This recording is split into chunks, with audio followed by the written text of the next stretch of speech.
All right, welcome to episode 38 of Real Talk with a Vulnerable Angel and Friends. I am your host, Dominica May, the Vulnerable Angel. This week's topic is going to be resistance to change for all those times that you're expected to change or change is thrust upon you and you don't want to embrace the changes. My guests tonight are my usual guests, Mike and Sharon. Welcome, guys. Hello. Uncle. You guys are changing. I feel like Mike has grown something a little there.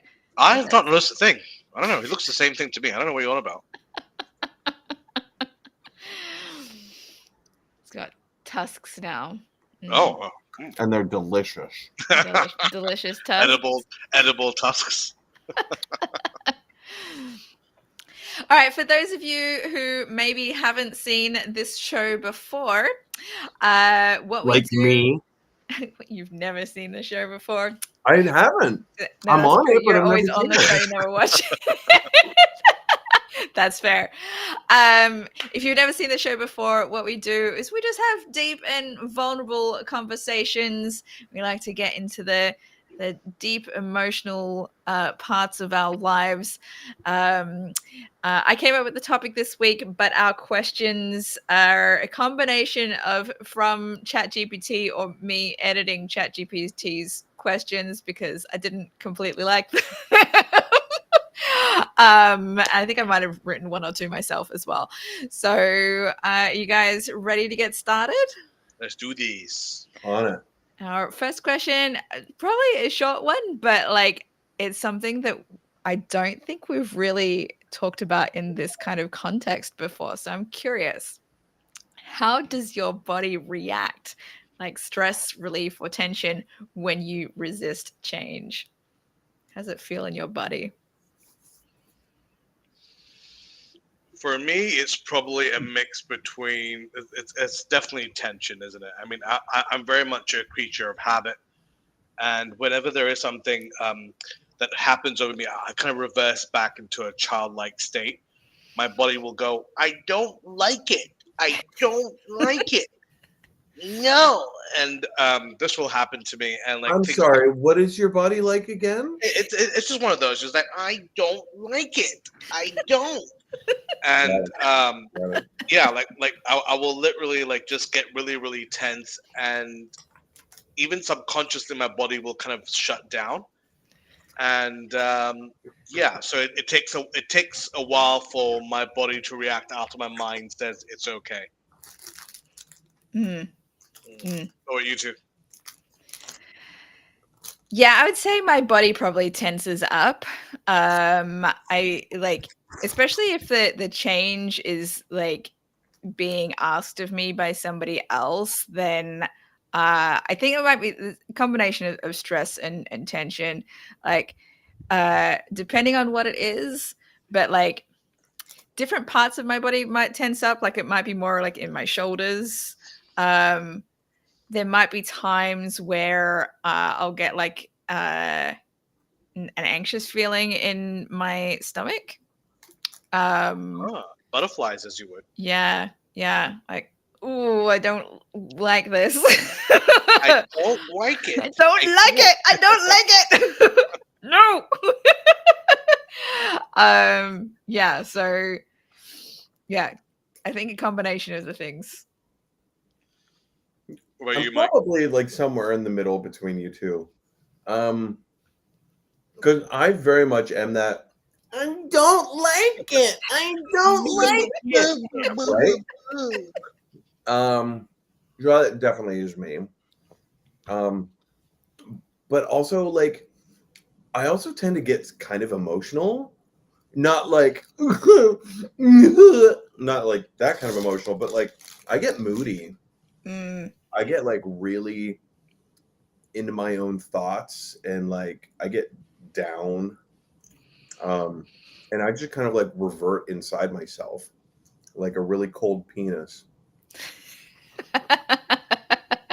That's a good analogy. I get you. But I will say, more often than not, the relief comes with that change. Doesn't matter how much I resist it. Usually, not always, but usually relief is also a part of that. I don't Like a think I get twist. relief until after I've stopped resisting it. I don't think I get relief until after that. Well, I don't think that's true for anyone. Mhm. Or rather, I think that is true for everyone. Yeah. I've definitely had moments where I've become depressed and we'll get like, how does my body react? I've definitely had the teary eyes or crying a lot if it's something I really, really don't want.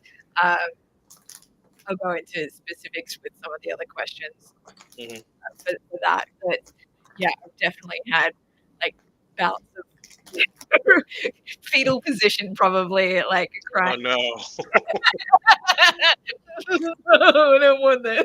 Oh no. Bless you. Yeah. Yeah. All right. Well, that was a fairly easy one, I think. Next question. This one is definitely one that I wrote myself because I'm like, we need to have more of an introductory kind of thing to get us started. Provide some examples of changes you've been asked to make, which you fought against. And are there any where you eventually realized you needed to change?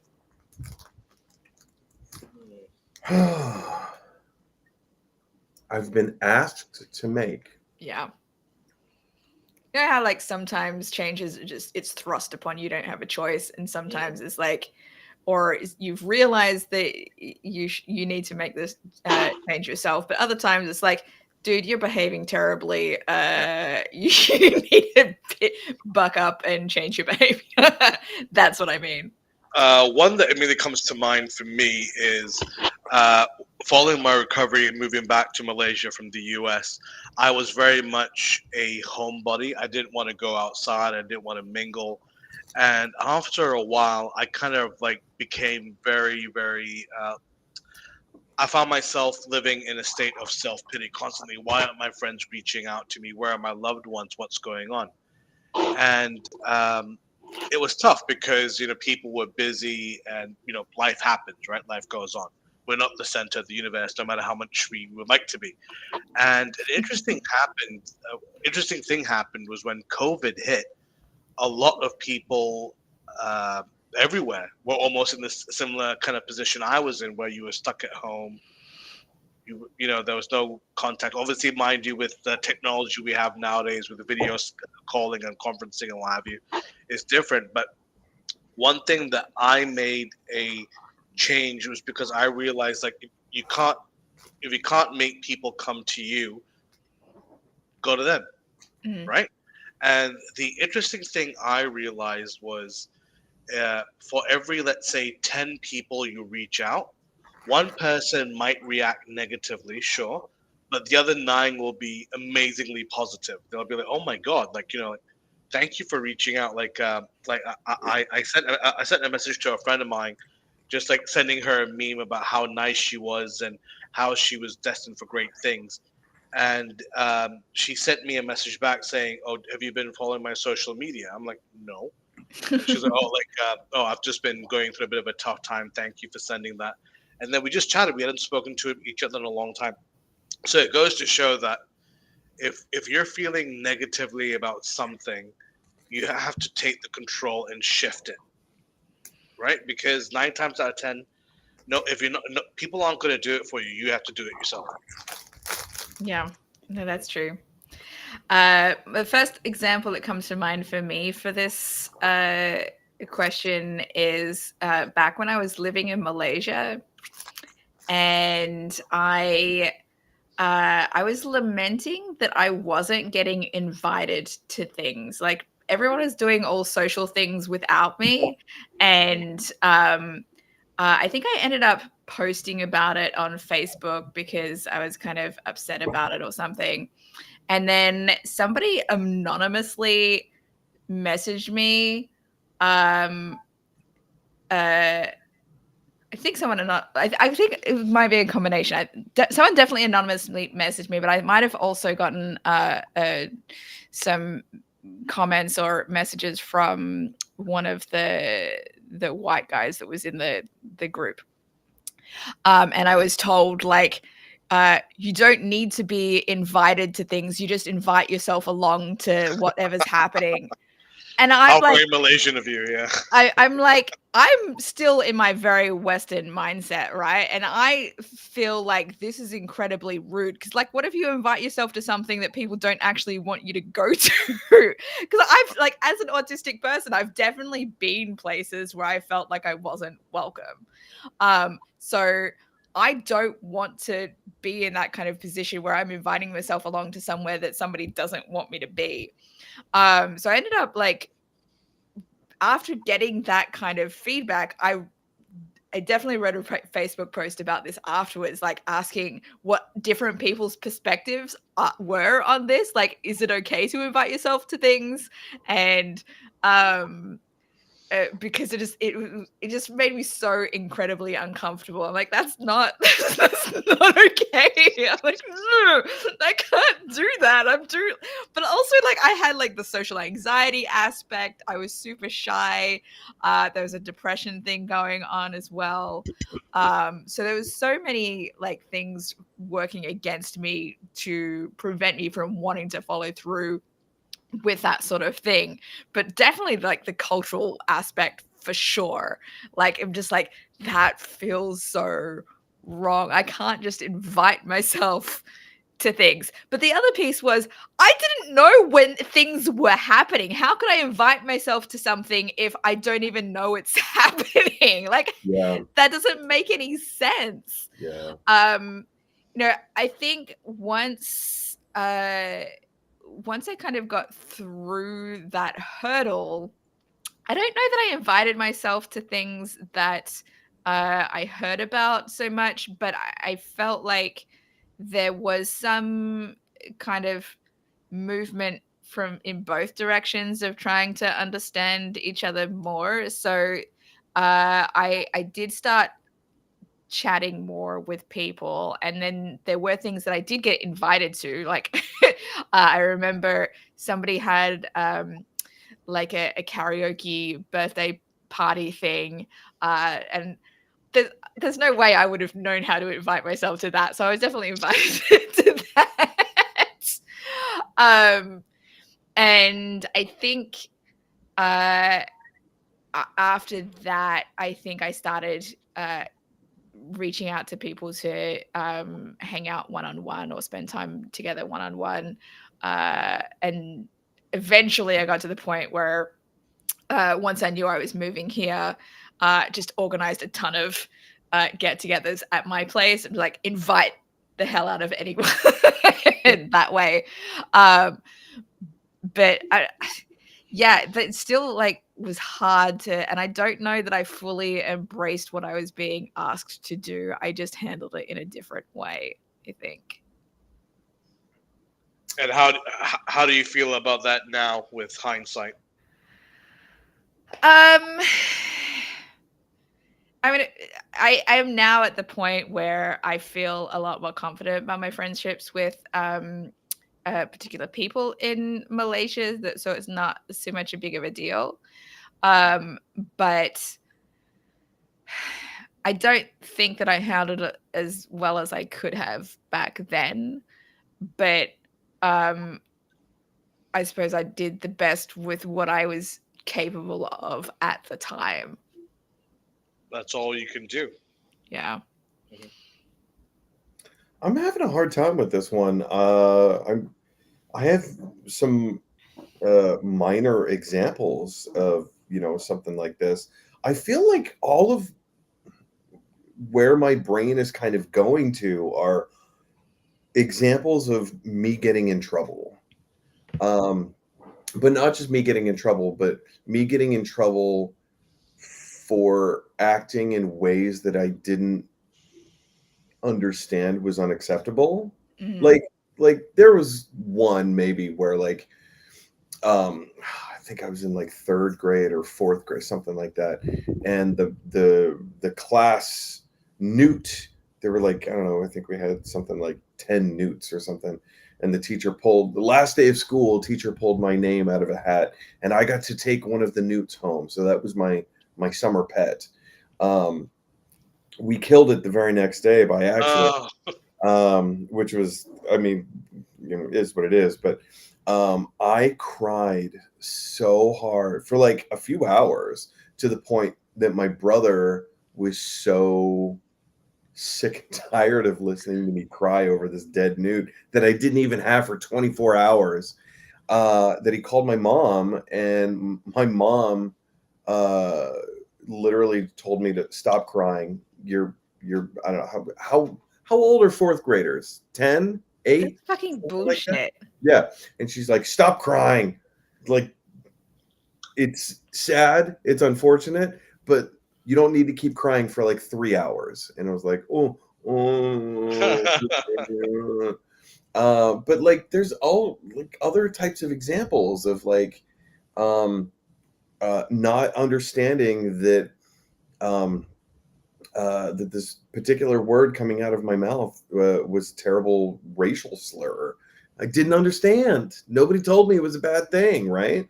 Because growing up in a very racist community, you'd think that these are words and terms that are acceptable because all the adults in your life are saying them, except for when you say it at church, you know, and like you don't see anything wrong with it, and then there's a record scratch, and then you get in trouble for it,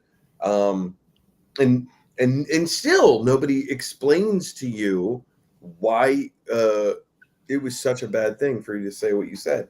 So there's I don't have like a lot other than that. Like I don't have like real specific examples, except for just that constant thing in my youth, my childhood, growing up, that you're always doing it wrong. So you have to change. You have to be more like us because you don't know enough, because we never told you, but you don't know. Yeah, you're ignorant, basically. Hey, it counts. This is reminding me of, and maybe this should have been my first thing, but like all the things that my ex-husband asked me to change about myself or about the way I behaved, that I'm just like, that's just what I am, or like, don't put that pressure on me, don't like put these expectations on me, kind of stuff.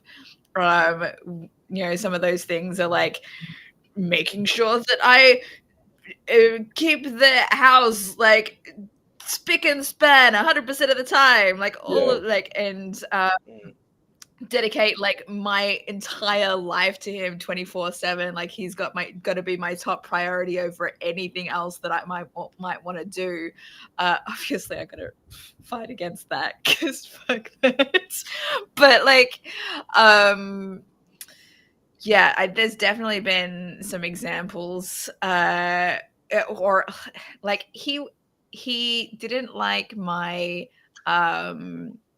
my bluntness, how blunt I was with some of the things, where like to me I'm just being fucking honest and like authentic. This is how I feel about something.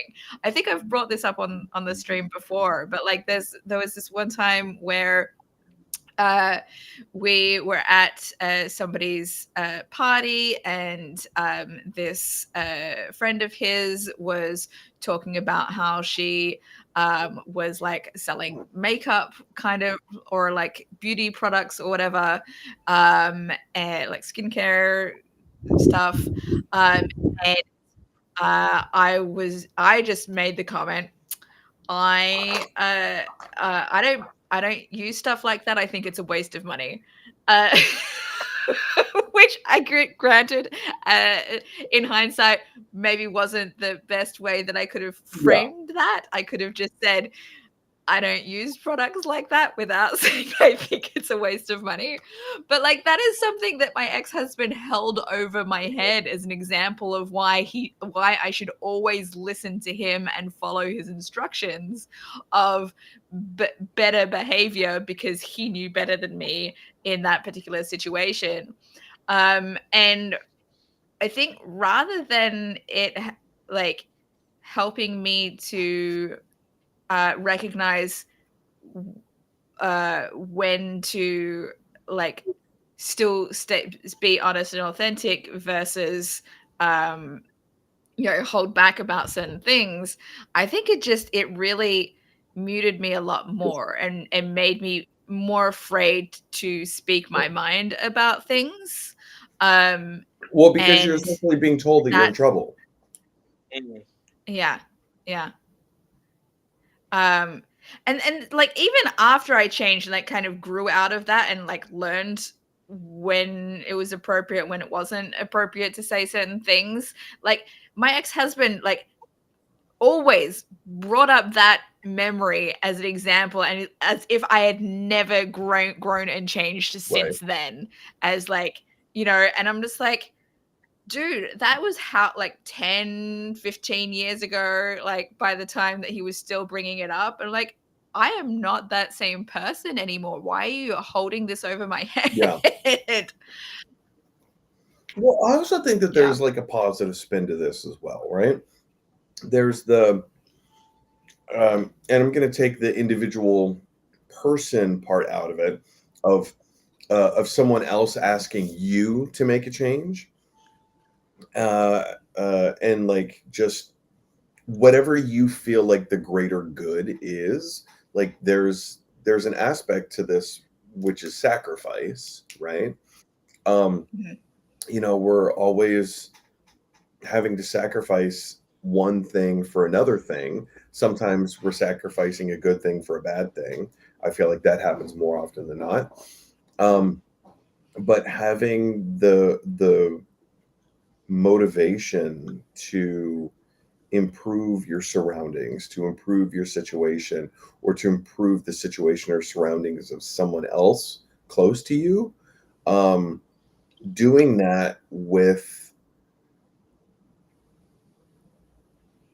hopefully love as your motivator.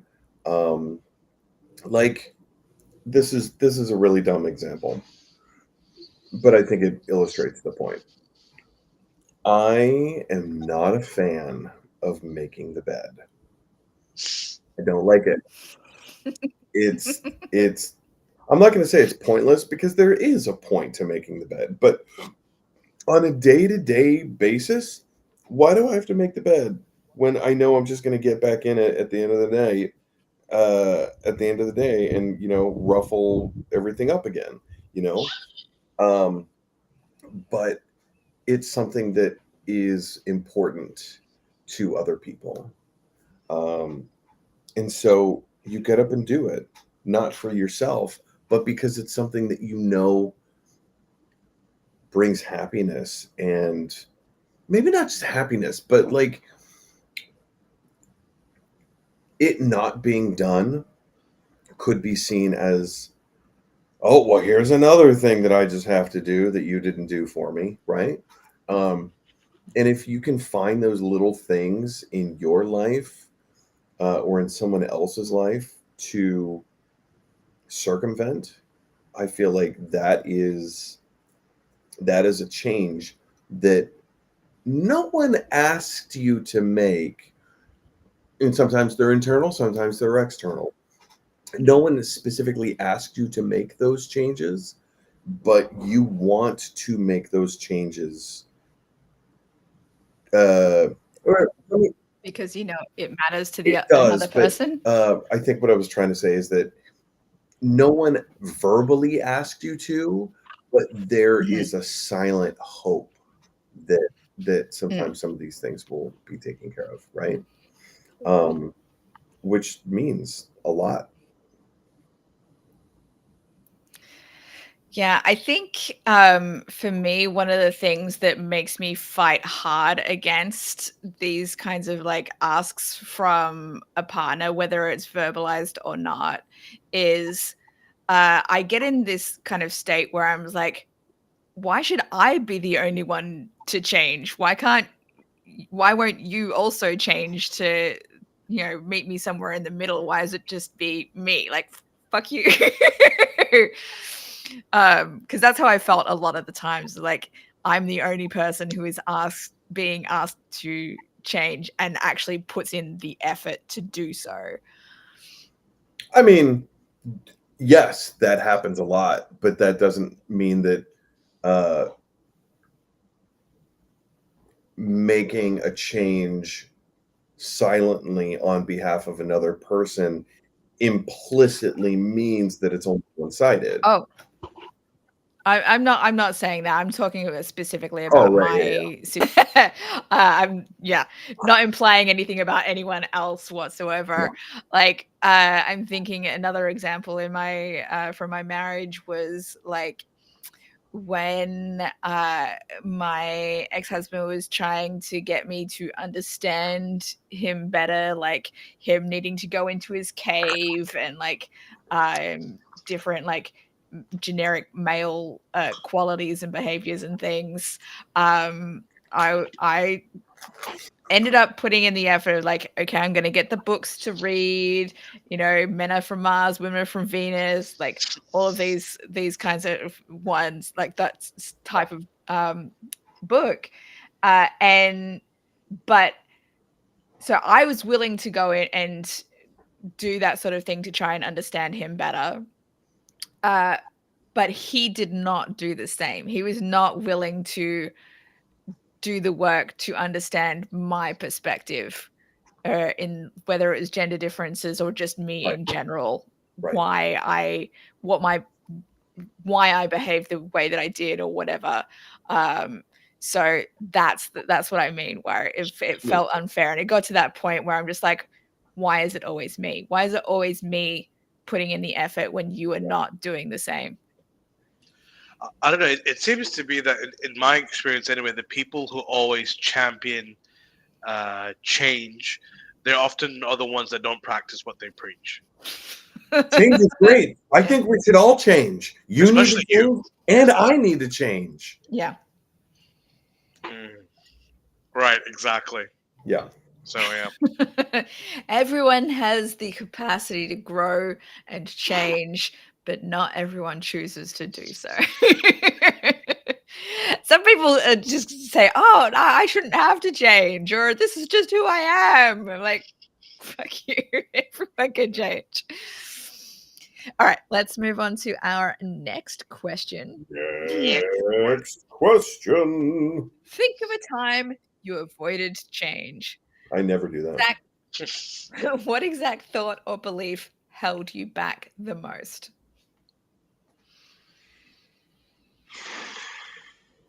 This is going to be a controversial one, but it's also true. Gender pronouns. I was born in the 80s, raised in the 90s, and my generation was the generation that kind of had to wrap your mind around gay versus straight. And that was a big ask of my generation. And I feel like maybe this is an overgeneralization, but I feel like the majority of my generation accepted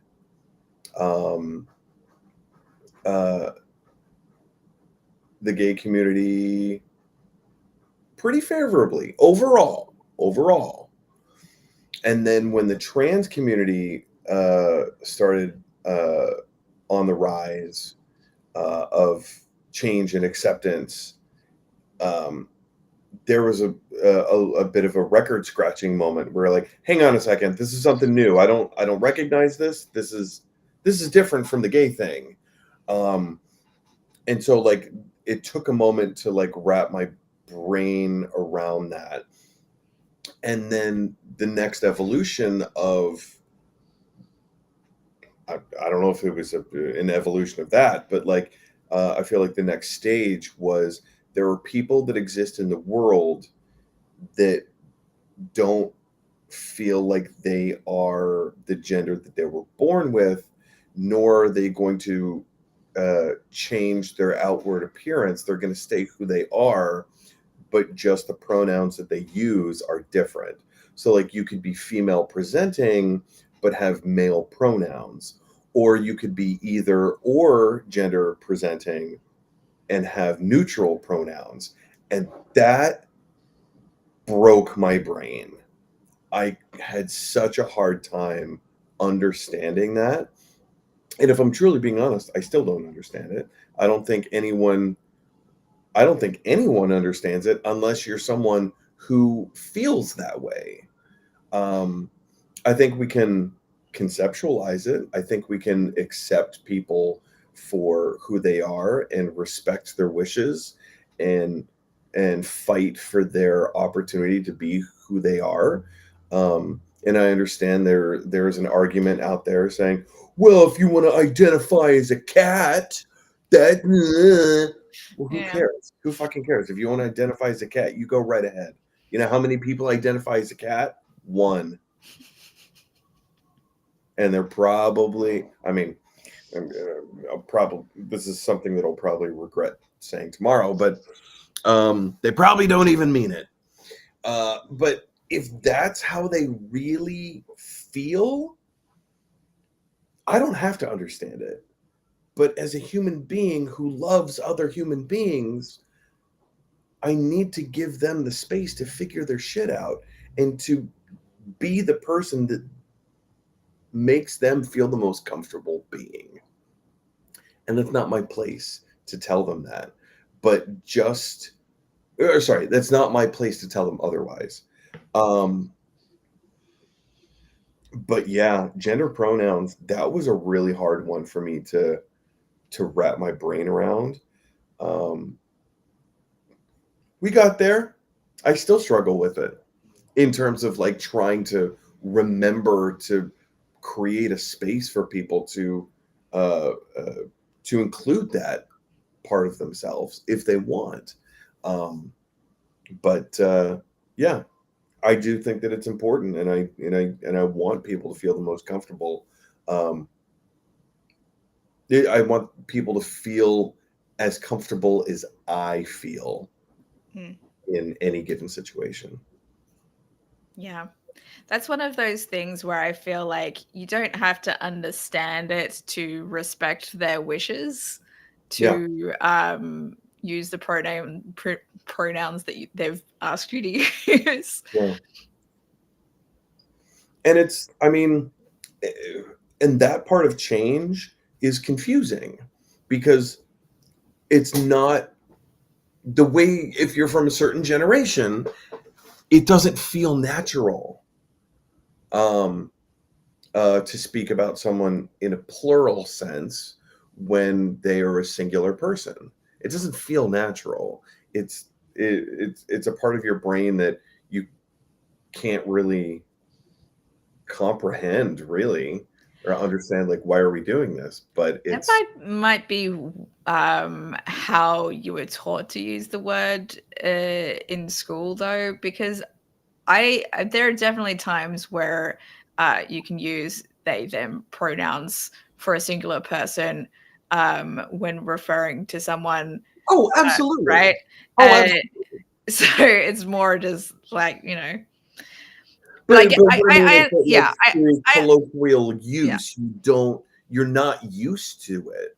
It's something that feels unnatural if you're not constantly trying to include other people in the way that you approach them.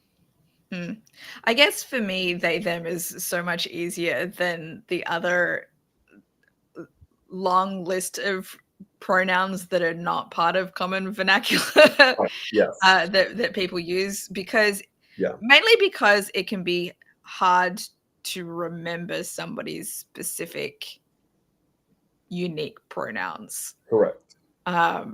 just because they're not used to using those words with anyone else. Yeah.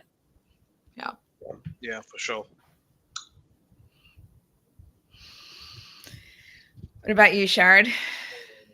Oh, this one's tough. Thought or This one, belief that held you back? yeah. Oh boy. Um, yeah, I think I'd have to piggyback into what you guys have said as well.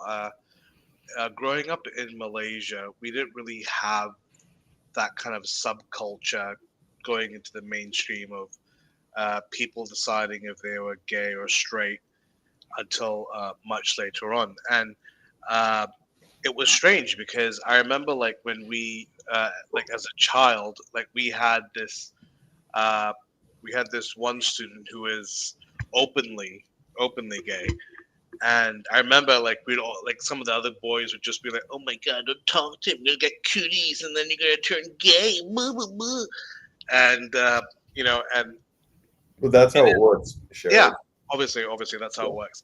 But yeah, so but obviously as we got older, it didn't really become a problem. And one thing by avoiding change in some ways is that I think our generation, and to be fair, generations before us, we're determined to break that cycle of what our parents feel and decide does not define us.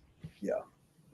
And that can be a host of many things, better or for worse. And I think that the idea that yes, although we are a society with history, shared beliefs, and just things that we want to live ourselves by, that doesn't mean that we have to let it define us. The most obvious thing is if you look back in time, society has changed. We have segregation, sexism, and obviously during that time, that was considered quote unquote the norm. Yeah. Right. Yeah. And not until much later when people just going, oh, that was kind of fucked up back then, and people back then, like, I mean, if you're talking to, let's say, your grandparent when you were a lot younger, I'm sure you guys have had those conversations as well, where you was like, so what about this, and that your grandparent would say, oh yeah, back in my day this was fine, and you're like, whoa, so it can be very, very jarring. But I think that if people kind of go about it with the view that this isn't encroaching on me, this is just a natural progression of society, it doesn't mean that I'm no longer the same person I was. Right. So I think a lot of people just want to put their heads in like in the mud and just go blah la la la, no no no no no no no, and it's going to hold them back because they're going to be left behind Mm. In the long run. Yeah. Yeah. Yep. Okay, so along these kind of lines, gave me an idea for how I'll answer this question. A time that I avoided change and what held me back. When I was in my mid-teens, I remember like some of the girls in my class teased me and called me either a dyke or bisexual or something along those lines, and I stuck my head in the sand. I'm like, no, I'm straight. I swear I'm straight. I only like men.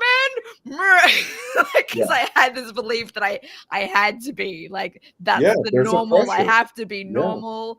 That's what's expected of me from, the way that I was brought up in a Catholic household, like all of these things.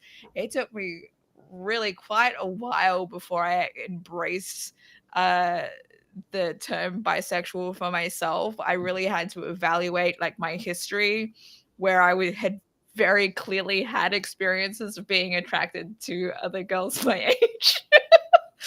But I don't think it was until like I actually had a long distance girlfriend online that I finally embraced that I was not straight. But even then it took me like a while before I was sure of what I was settling on. Like I went to, because I also like didn't have a lot of those experiences with guys when I was young either.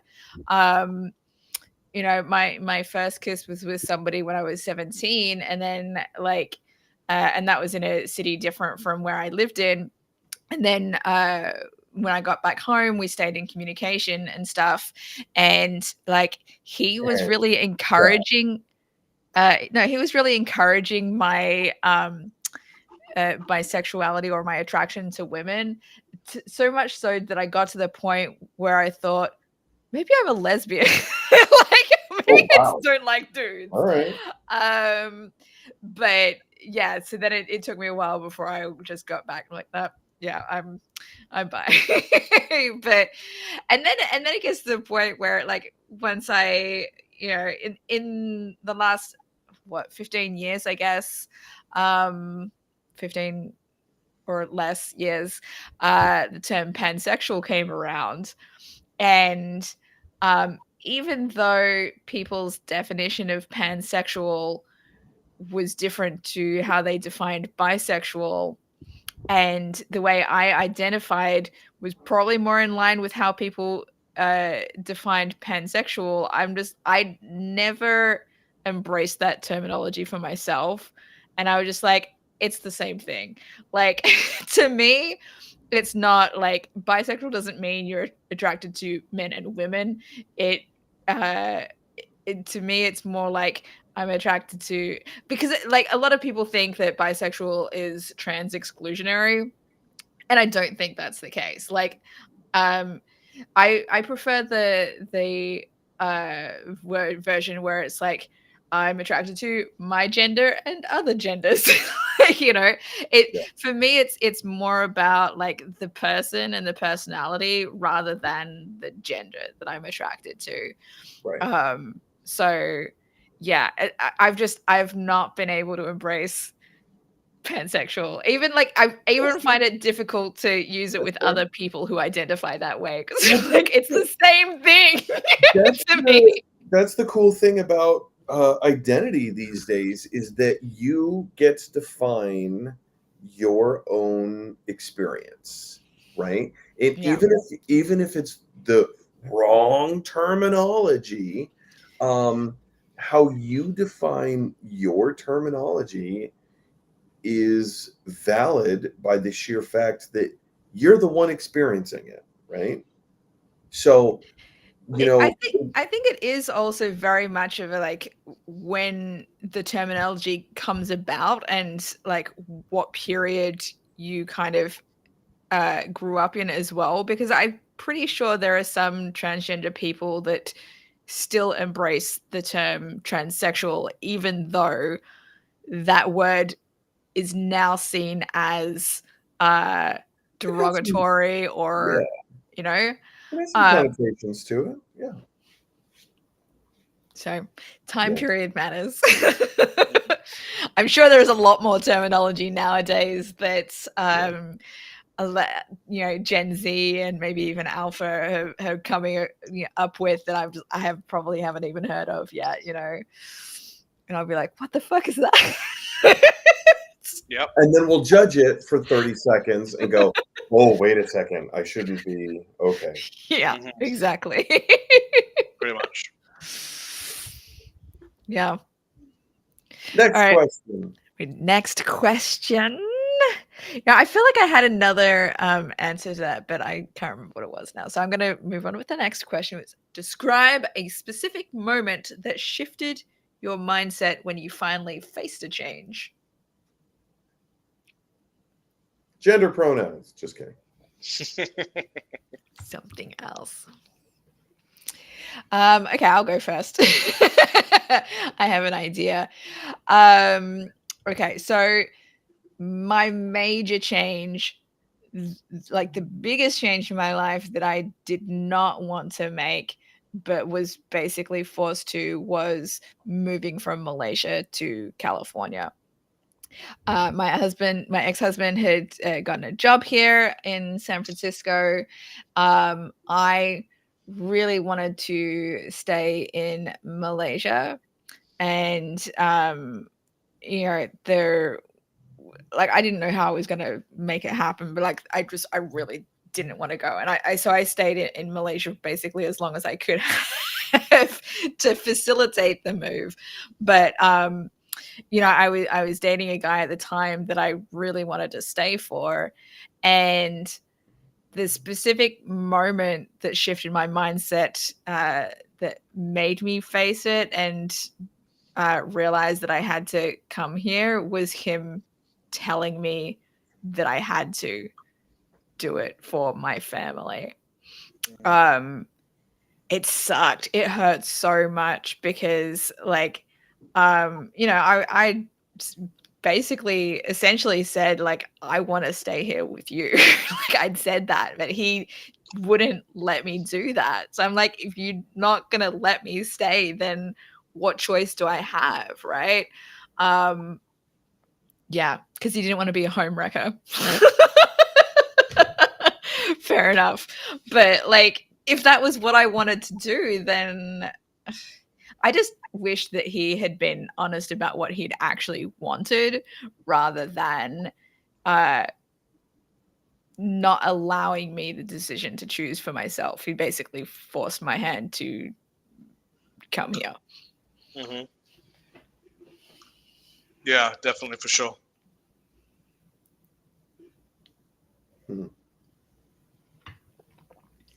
Specific moment. Well, I mean, for me, there was no specific moment. The biggest thing about, or the biggest change in my mindset that has ever been made, um, and there was no one specific moment. It was a series of probably 1,000 moments that, uh, you know, and I've said this many times before.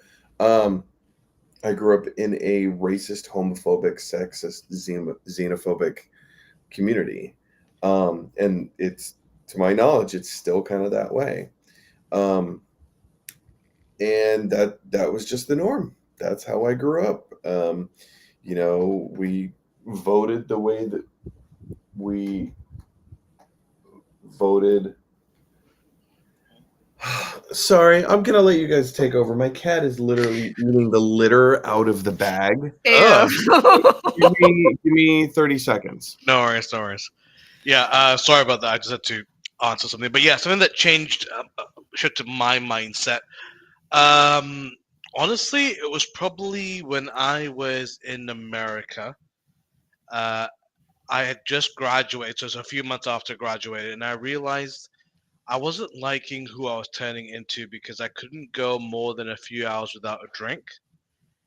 And I realized like it became a problem when people started avoiding me, and I just didn't like the kind of behavior that I was doing. And I realized like, if it becomes a problem when you pass out 2 or 3 times a day and then you wake up and you're carrying on.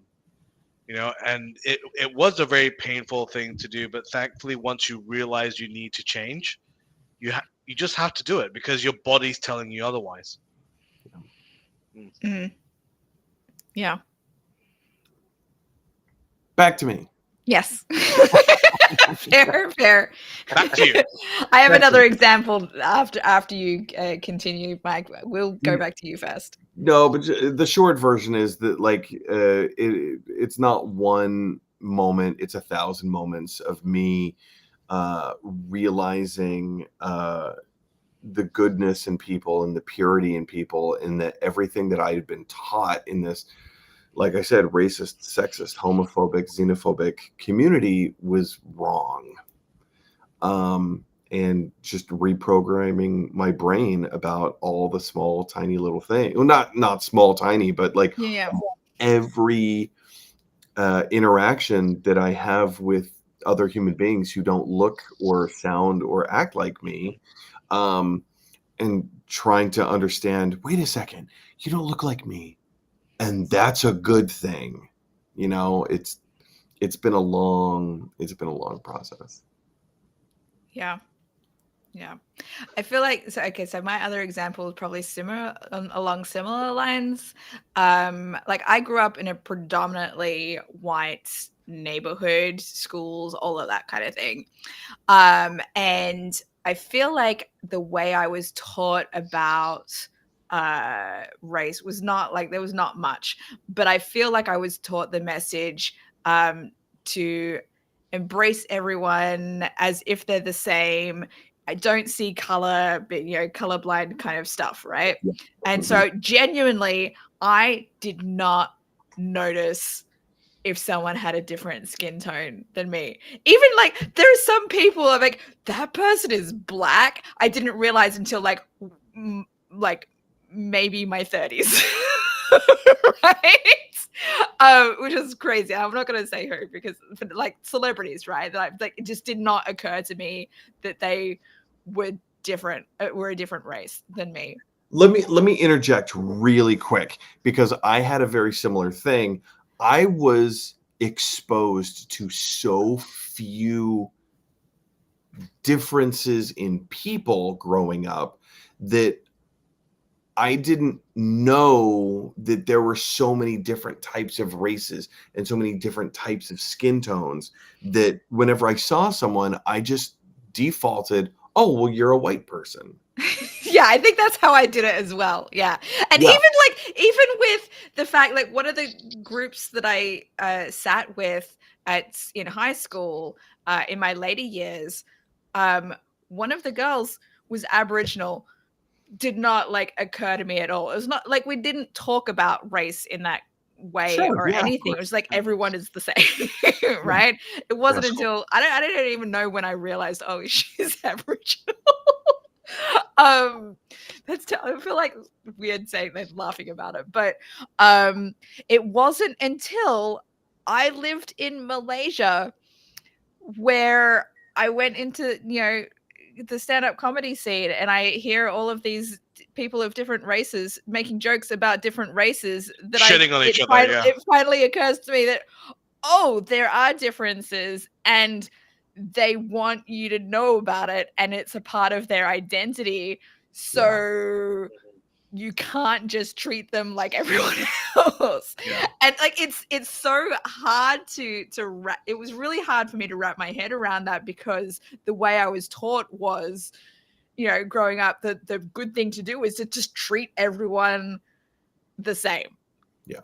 Right? Like I feel like especially for white people, that's what we're taught.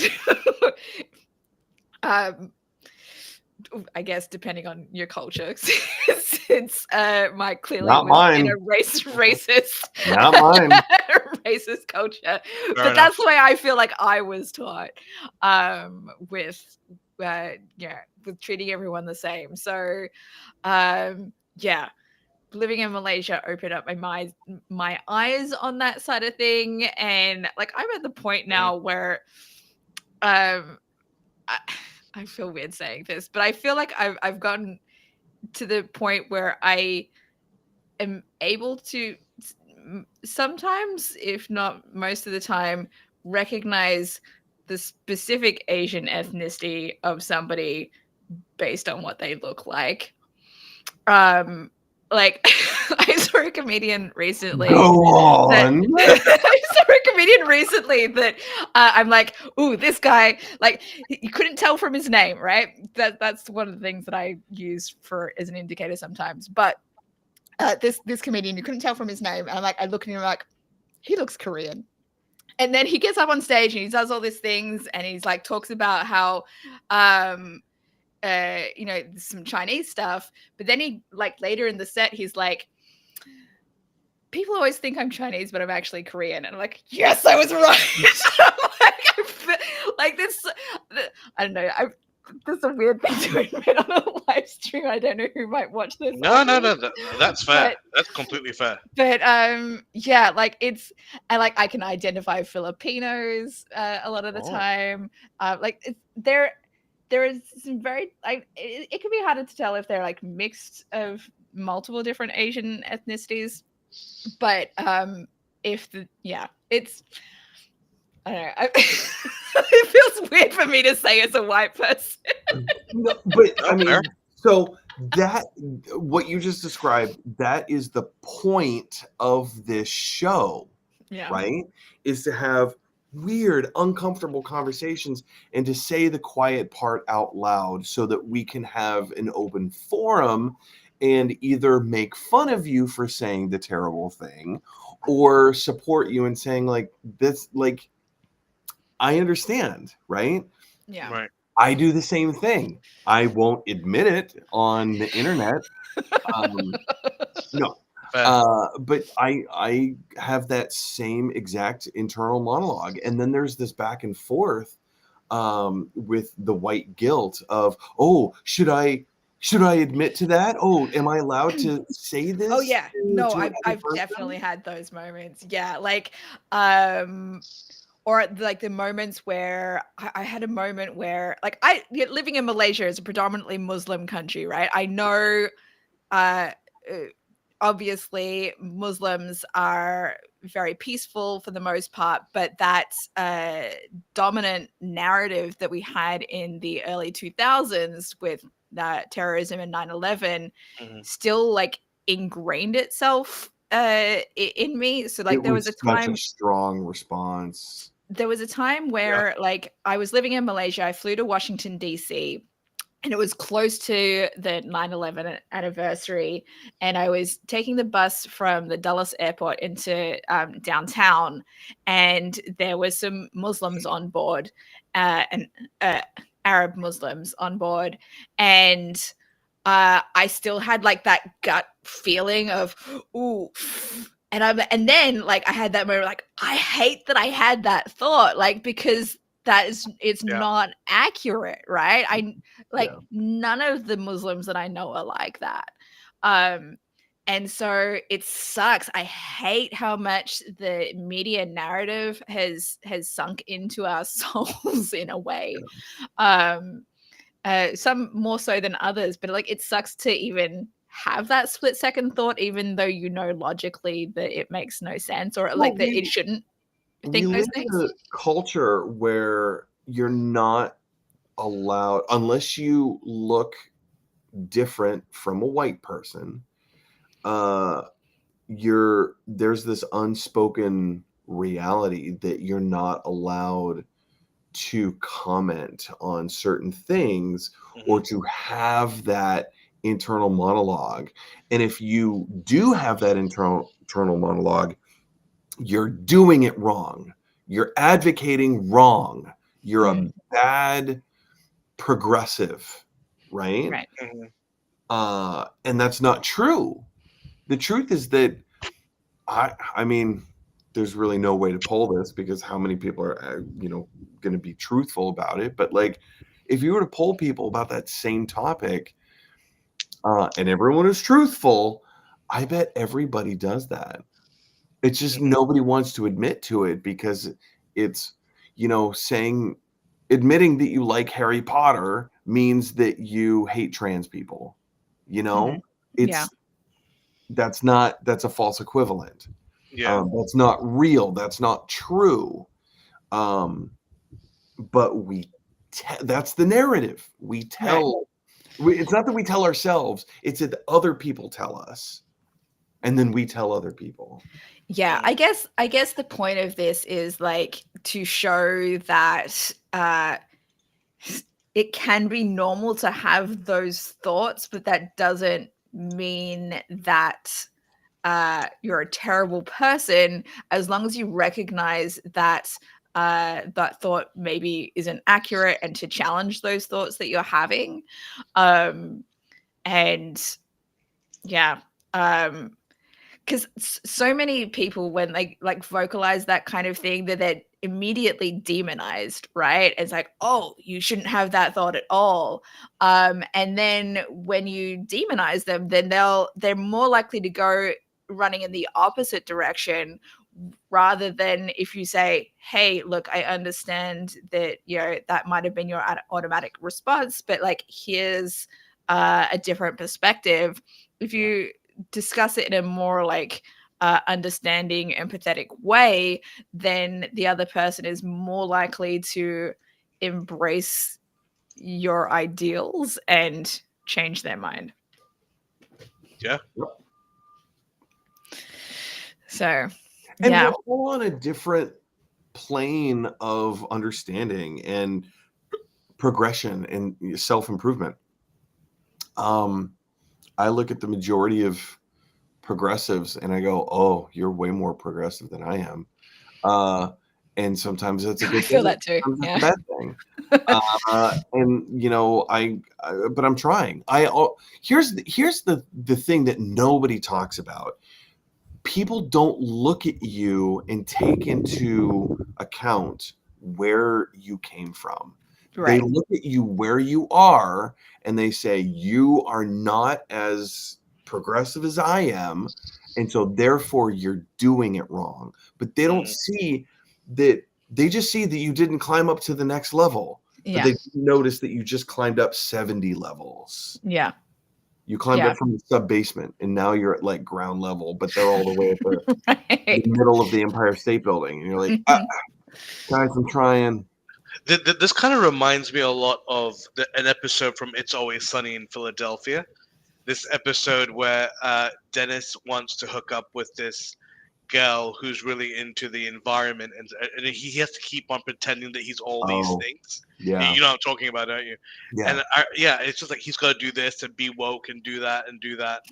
And I remember at the end of it, he's just like, I don't like this. Like, it just doesn't make any sense. So it all culminates in front of like a Planned Parenthood center where I think Dennis was on the other side, and the woman he was trying to hook up with was on the side that Mac was on, and Mac was all like, screw these guys, like, whoa. But Dennis, being that he was like physically separated, he just thought that all you had to do was just be progressive, say progressive things, right? Yeah. And then he started going around to like some of the other people at the rally, and he would say I'm sorry, I'm getting away from the point, and I'm just describing the episode. But yeah, context. Yeah, didn't work out for him. Let's know.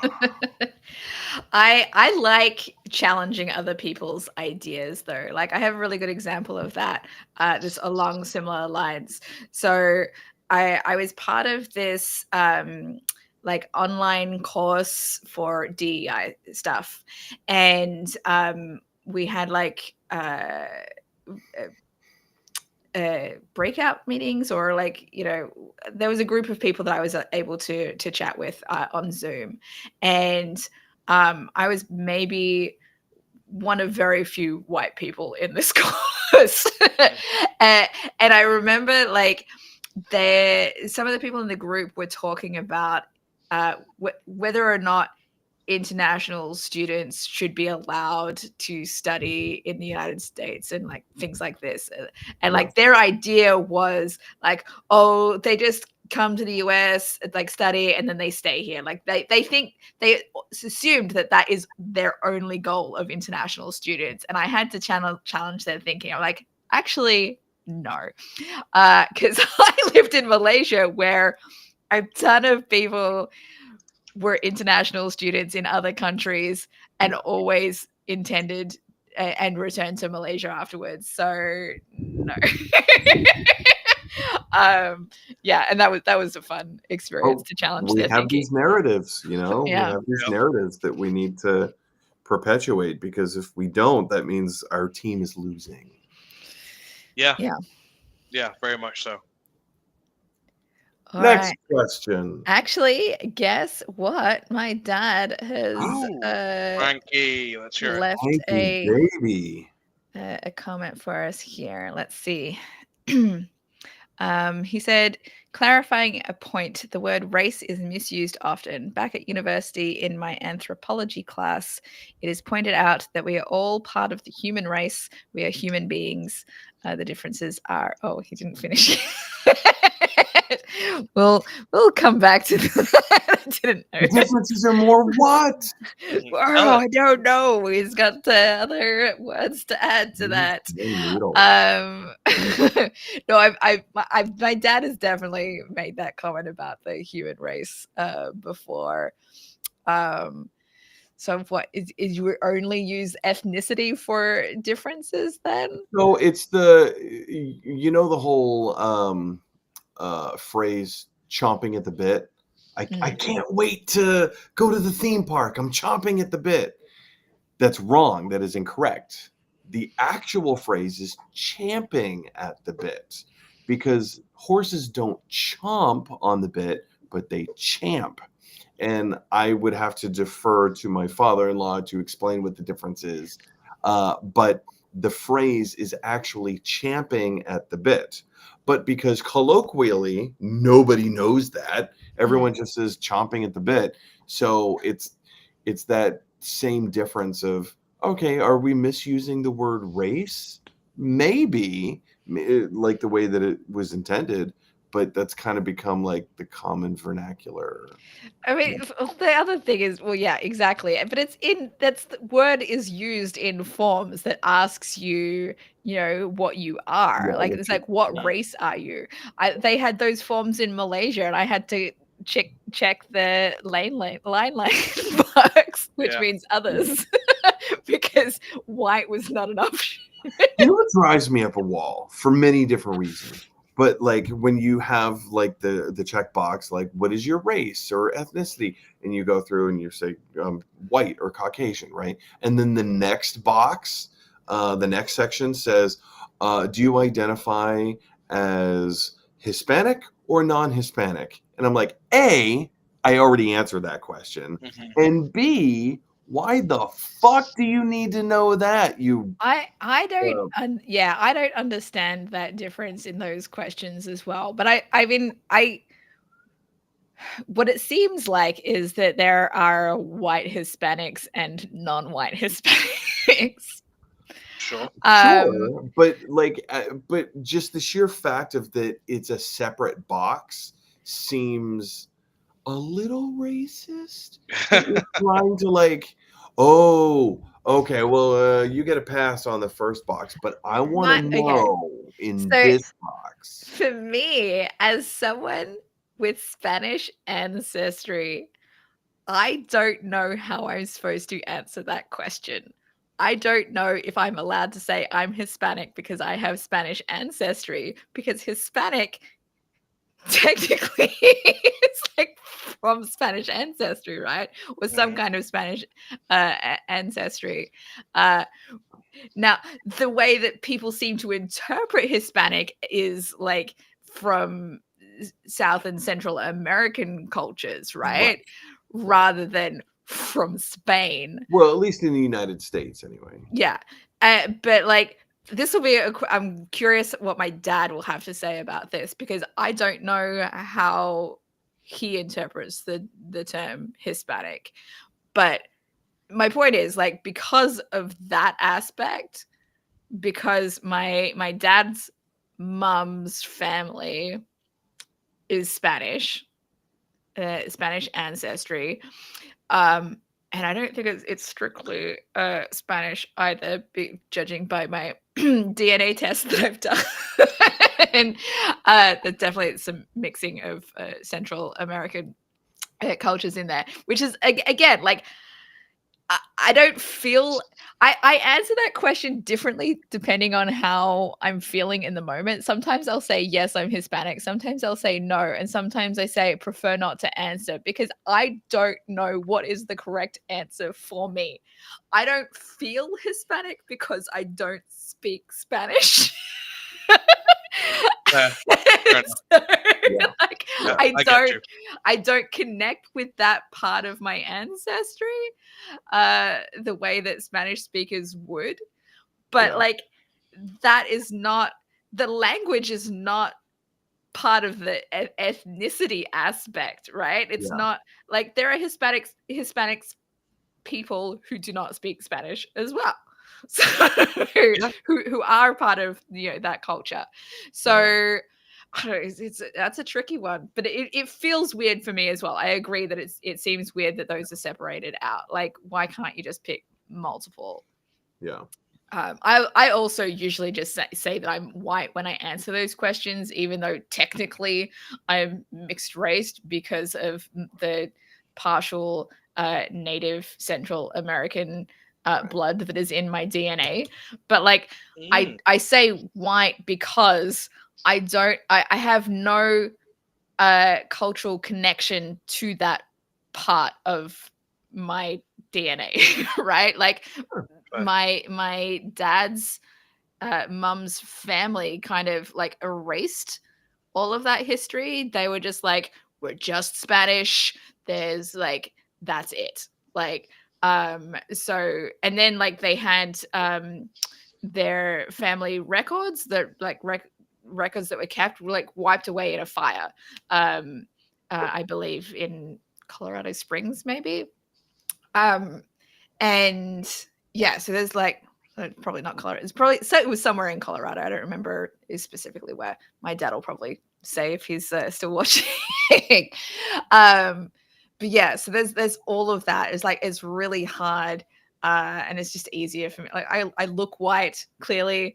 Although when I went to Spain, I definitely had people speaking to me in Spanish as if like I seemed like I was a local. So that was Well, interesting. you make a very interesting point. I'm not going to name names publicly, but Dominica, you and I both have a very good friend who is Black, but they look white.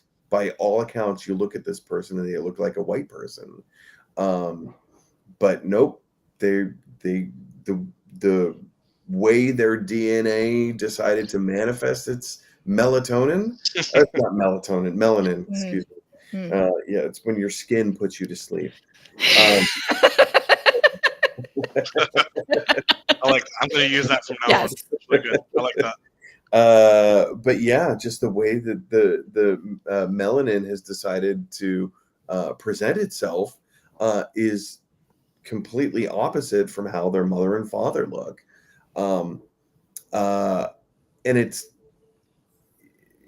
it's I don't know what point it is that I'm trying to make here, but people are who they are, whether we can see it or not. Right. Yeah. I guess that's the point I'm trying to make. All right, my dad finished his thought.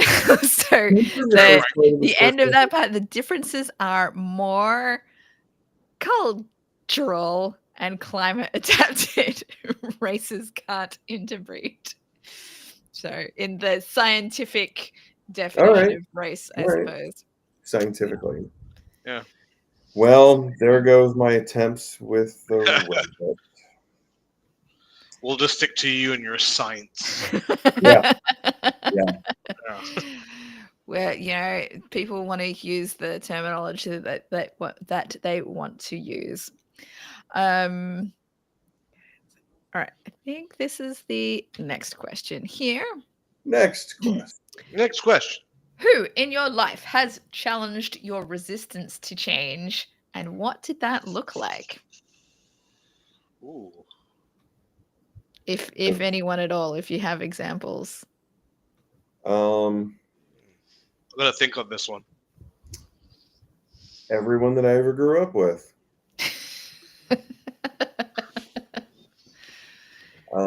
I remember I can't remember what restaurant we were at, but I remember sitting down with my parents. No, I do. It was the Yellow Dog restaurant. That's what it was. We went to the Yellow Dog in Oil City, Pennsylvania. If you're in Oil City, Pennsylvania, ask yourself, why am I in Oil City, Pennsylvania? But second, ask yourself where to find the Yellow Dog Cafe, because it's one of the best restaurants down there. I remember coming home from college one Christmas or whatever, maybe around summer break or something. And this is after I started having my epiphanies about the gay and lesbian community, and coming home and talking to my parents about it. And my best friend was also gay, still is, and trying to explain that to my parents in a way that they could understand. And not get weirded out by, because they also knew this guy. And it was like they had such a hard time wrapping their minds around it, and not judging it as a negative thing, and just accepting it for what it is, right? It's not good, it's not bad, it just is, right?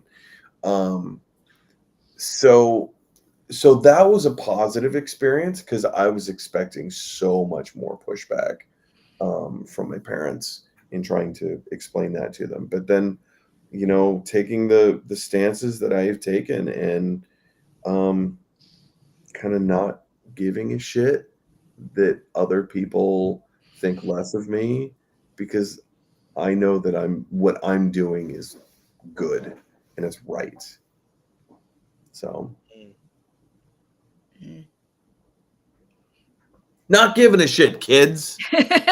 Stop giving shits at all. Yeah. Yeah. Leave your shits to the toilet. I'm gonna use that one as well. That's great. I think for me, like something that everyone always talks about. This mostly, again, involves previous generations. People would always say, "You are the company you keep," right? But they tend to have negative connotations to that. They do. They Yeah. do.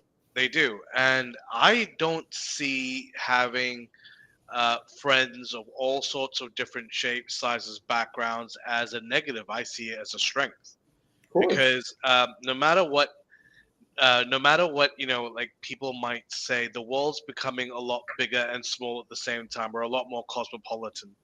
Yeah. Like for example, with the touch of a button, we can bring someone in from Timbuktu in Alaska right now and join the conversation. That's how amazing things are. And I think that the fact that there have been instances where I have socialized with people who may not look like me, may not sound like me, have different religious and sexual beliefs, and that has weirded people out. But at the end of the day, though, I remember it used to bother me a lot more when I was younger because I remember thinking, well, these are my friends. What's wrong with my friends? What's wrong with me? But the older I've become to it, I've just become a lot more, not desensitized. I think that's a wrong thing to say, but I've learned how to deflect it a lot more easily. The fact is, it's not a reflection on me; it's a reflection on you. Yeah. And and the fact is, the world's changing, and if you aren't gonna change along with it, you're just gonna be left behind, Grandpa, and the world's just gonna pass you by. You're gonna be left behind, Grandma. Ah. So yeah. Yeah. What about yourself? I'm really struggling with this one. I'm like, I can't think of a specific person that has maybe challenged me that has like led to me changing rather than or like arguing with my reason for not changing. Maybe a group or an institution or a country or a movement. I guess the thing that's coming to mind, and I don't know that I don't know if this really counts, but like I have had because of my experience with feeling like guys just aren't attracted to me from like a young age or like teenage years and so on. I found myself gravitating towards older guys, who are more mature or whatever. And my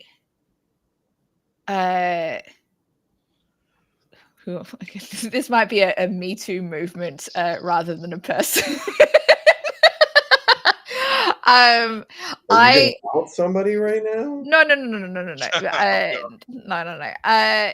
Like just so I in my late teens, early 20s, the guys that I was more likely attracted to or more likely to make moves on were in the 10-ish plus years older than me.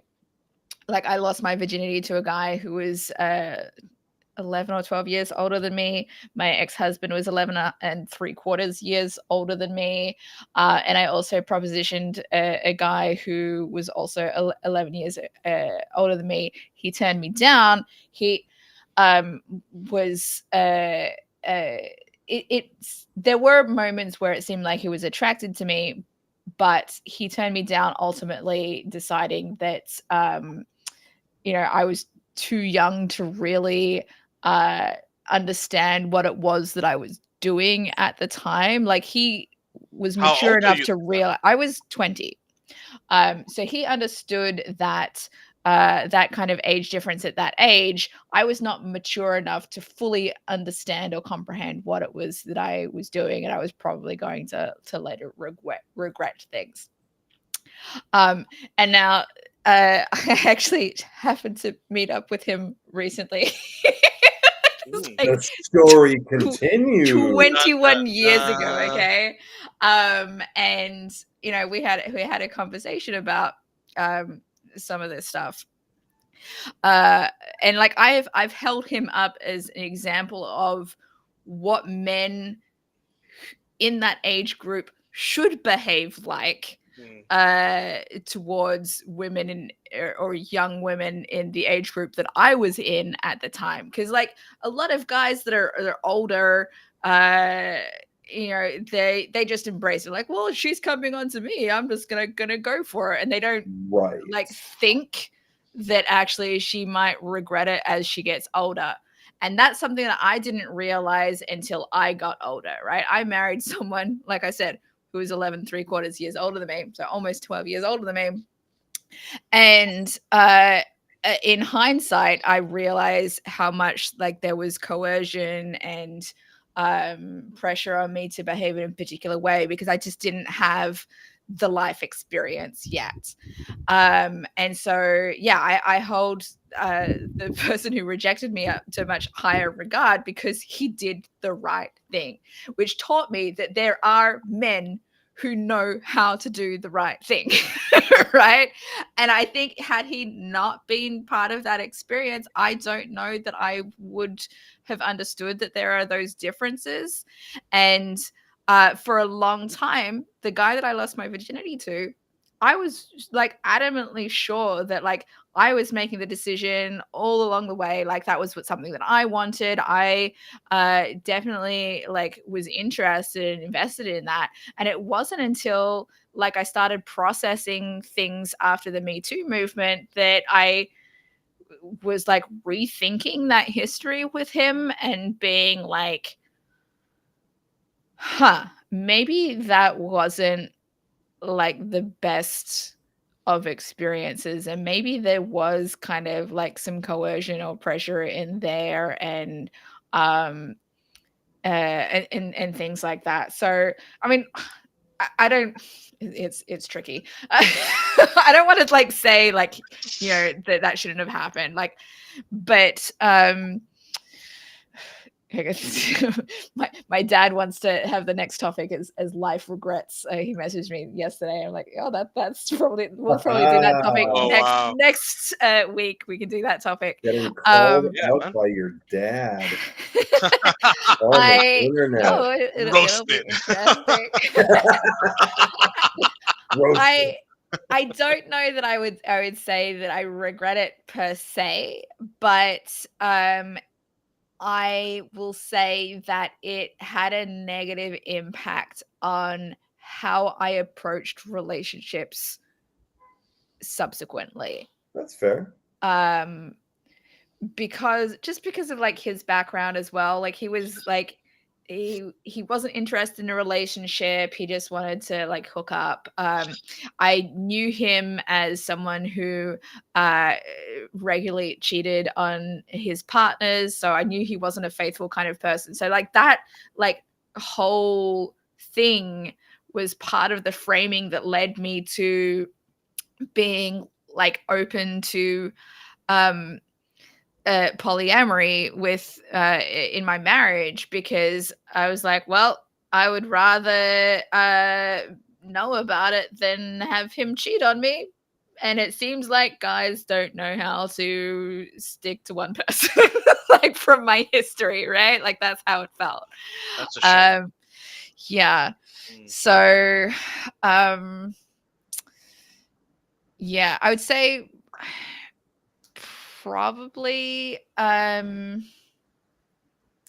know, I feel like the guy who rejected me might be an example of someone who challenged my resistance to change, because the idea that I had, like not in a like a confronting kind of way, but like as a like I'm thinking through things kind of way.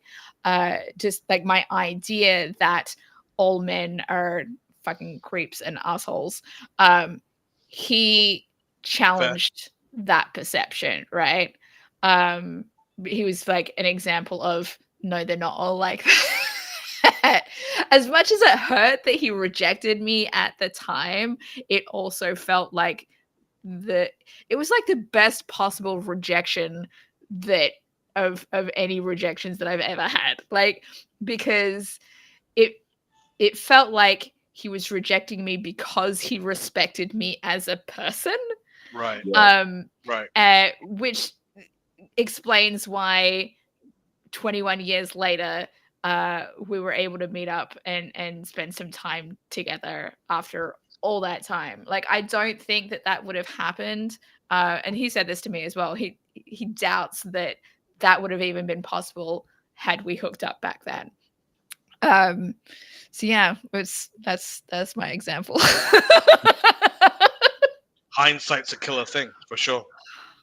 We all do like dumb shit in our youth that we think I fully thought that I was way more mature than my age back then, and I clearly, as I got older, realized I was not. But we don't always realize that at the time, do we? Well, that's the thing. I think you hit the nail on the head there. Youth and maturity don't often correlate, don't they? I mean, I think the three of us can safely say, although I'm not assuming for you two, who we are at 18 is not who we are today. We're almost certainly two different people, for better or for worse. Jared, speak for yourself. Fair enough. So, yeah, I mean, have like, some things that are the same and some things that are different. Like, that was Right. one of the things that I said to him. I was like, afterwards, I'm like, yeah, meeting up with you, like, it was so meaningful to me. Like, it really helped me see how much I've grown and changed since we met. And I was thinking, like, if we'd met up even like 2 years ago, maybe, I probably would have tried to come on to him again. Probably, because there would have been that, like, oh man, that history. Like, maybe I can finally, maybe I can finally see what that was like. And now I was like, no, I didn't need to. I didn't need to act on that. Note to Yeah. self, Mike: when in doubt, just leave girls hanging. Long-term game. There you go. That's you just described my my MO. Oh yeah. know. Eventually, they'll come back. I would like to point out that I very unintentionally ended up making a little noose Oh my god. out That's of. actually really good. Thank you. Yeah, well done. It was a twist tie. You probably saw me playing with it throughout the whole show. That was around a bag of popcorn, and Yeah. so I realized, oh, the top of like the aluminum metal piece inside of the plastic started coming out. So I was able to pull it out, and I just twisted it around, and now I made just a teeny tiny little noose. Lovely. Not meant to implicate anything at all. Nope, not at all. See, Say now it's you big free. enough. You can. Oh, I packed up all my action figures. But Oh, you can sad. put my finger in there and slide it down, and then it gets hung. Dun dun dun dun dun dun dun dun dun. I still have some behind me, but I don't think they'll be there next week. I have a I know I have a deadline for packing up my stuff now because I I met with my I'm gonna take the caption down. Yeah, I met with my realtors yesterday, and yeah, gonna be moving forward with putting my house on the market next month. So my deadline, my deadline for packing up all my shit is gonna be hard. But the 1st of September, so that they can come to another walkthrough of the house while it's like less cluttered and all of my stuff around. So yeah, like if you like, there's no books in that shelf, or Like maybe it's like But there's some beautiful Lego. yeah, there's some Lego at the top. Yeah, some botanical Lego sets, but that'll all get packed up before the next stream probably. Most of the books in my room are packed up now. All of my graphic novels are packed up in boxes. I just had to order some more boxes. I think I'm doing it over time, like as I feel like it. So this is me being less resistant to change right now. Well done. Full circle. Yeah. Well done. But only so I can rectify my thing that I was resistant to change 11 years ago. Moving here. Better late than never. There you go. Yeah. All right, my dad has left another couple of comments here. So Nice. going back to what we were discussing previously. So he said the divide culturally was, I saw myself as a half-breed Western movie influence. There was a kind of them and us mentality more in high school. Interesting. And he said, so this is the Hispanic aspect. My experiences were very mixed depending on people. I was confused a lot. So were the Spanish like ostracized in a similar way that like the Italians and Irish were, so that they were seen as a different group from quote unquote white, the norm? I'm sure most of them were. Hey, Brazo. Oh. Have you got like one of those mini Captain America helmets you can put on the cat? Oh man, that'd be dope. I will get one 3D printed just for him. Please do. Although, okay, so since my dad brought up the term mixed breed or half breed. Mudblood. This is making me think of, and I'll put a recommendation out if anyone's watching and has Netflix. There is a Malaysian comedian called Gajen Nad. Yep. And Gajen's my boy. He has a special on Netflix called Mixed Breed, because he is Chindian, which means he's Chinese and Indian. And, so yeah, that's a very interesting show. I recommend checking that out. I watched it like at the moment that it went on because I knew it was coming. Yeah, dude, like your cat looks like an evil villain. It's just like, yeah, it's like, welcome, Mr. Bond. Welcome to die. No. His original name was Blofeld. Is it really? And no. That's awesome. No. No. But now that I say that, that's a great cat name. Yeah. Now. Yeah. It could be like the cat that Dr. Claw has in Inspector Gadget. Oh man. What was the name of that cat? Let me Google it. 1 second. Let me Google it. Yeah, look it up while I bring up my dad's next comment. Yeah. So my dad says, Mike, does the noose have 13 loops/knots? Not sure the term. We have 13 is symbolic. The cat's name is actually Mad Cat. That's right. Mad Cat. There you go. Voila. It has 10 loops. So right, I guess my dad will hopefully explain the 13 symbolism. I don't know. Is it I knew it once upon a time, but I can't remember what the 13 means. For luck, maybe? It sounds more like a horror kind of reason. Right? I think it's more of what Dominica was. I think it's going down that road. I can't. It's been so long. I can't remember the 13 thing. Speaking of horror, I think we might have to do the horror live stream discussion before October, just because I don't know when I'm gonna be moving. I don't know if I can hold out until October. It might be tricky. Weapons. Yeah, dude. I'm so glad that we watched that before we doing that live stream. Yeah. Because it's modern day. To be together. That's high on my list as well. Yes, I want to see that too. It's not screening at my local theater. I was like, why? I have to go somewhere else. All right. Our next question Next question. is Oh, okay. there was more. I thought that was the last one. Oh no, I had 8 questions today. We have time. It's not even 2 hours yet.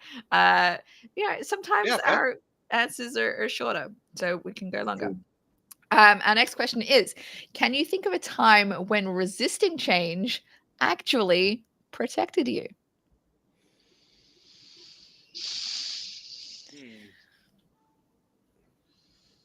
Interesting. No, No. no, I can't think of a time.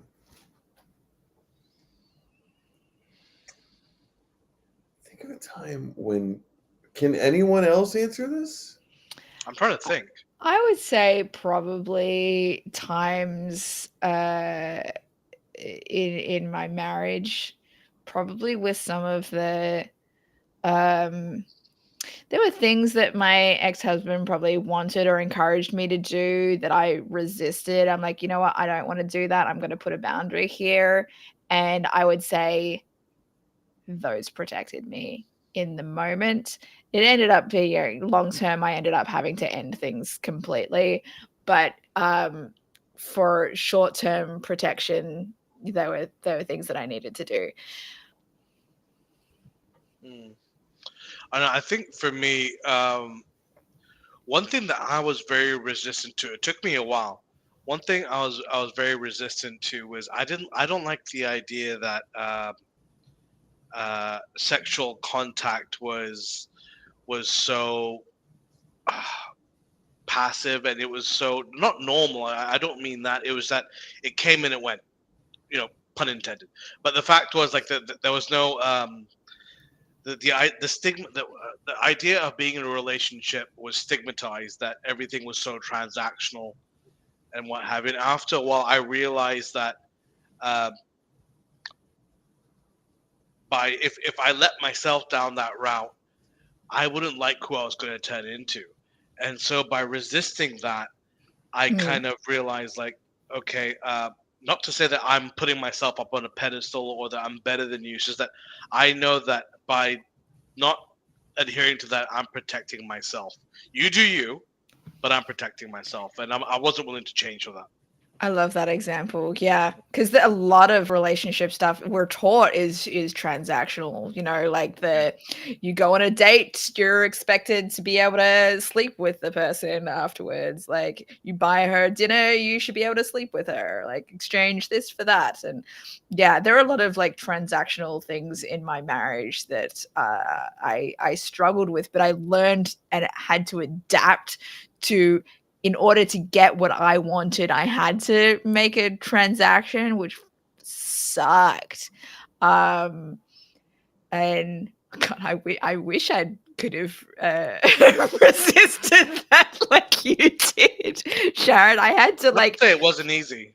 I had to like grow out of, and I don't know if I'm like, I feel like I need to be in another relationship to make sure that I've actually grown out of it, or like because there might be times that I'll get triggered into things because of how I was trained to behave in that kind of transactional way in my marriage, that I feel like I don't know, I'm gonna have to practice to make sure that that's actually been trained out of me now.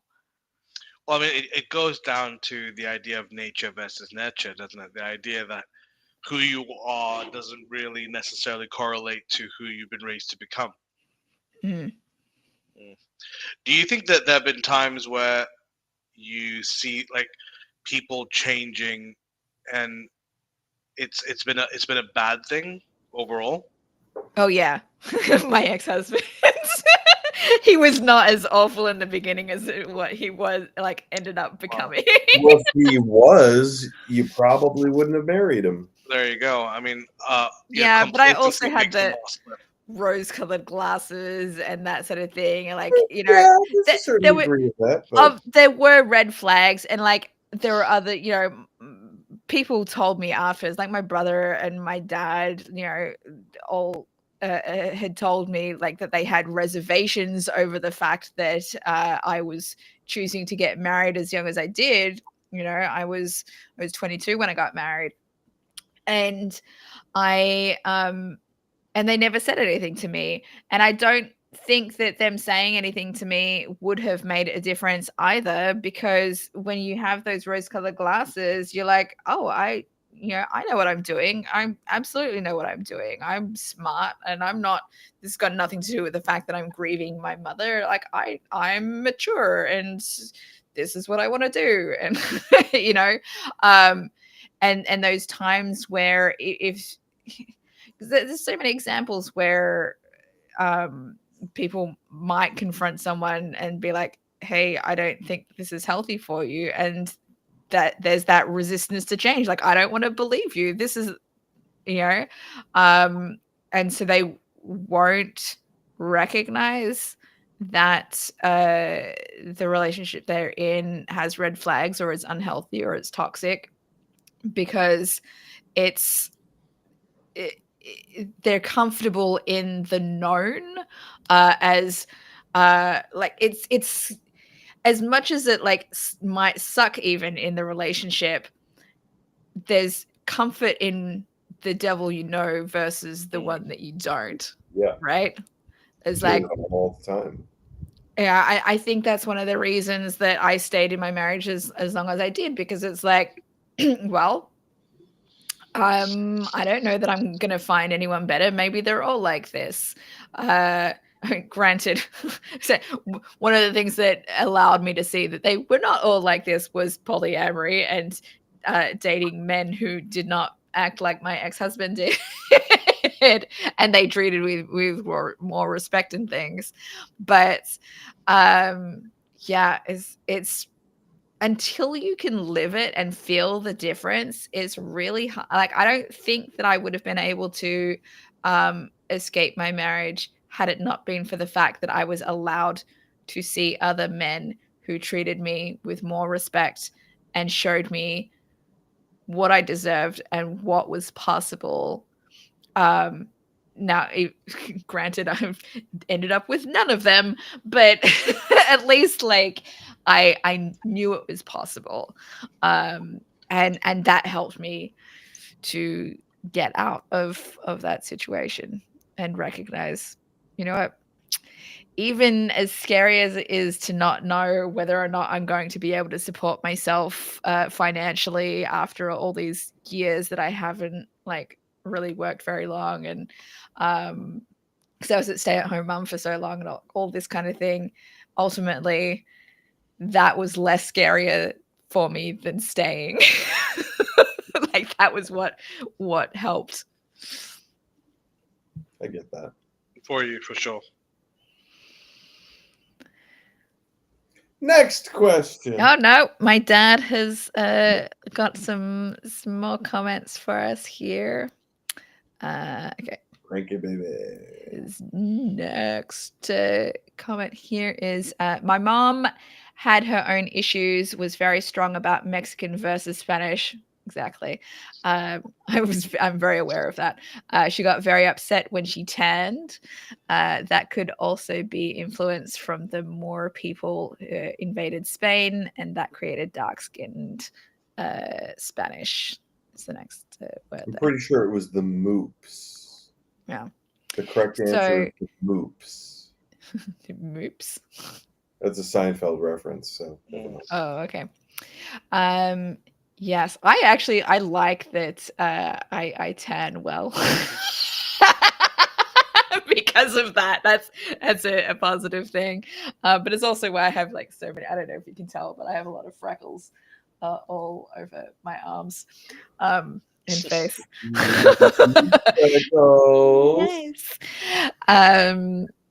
Yeah, but yeah, I felt like, so when I did my DNA test about the and discovered that there is some Central American native blood in me.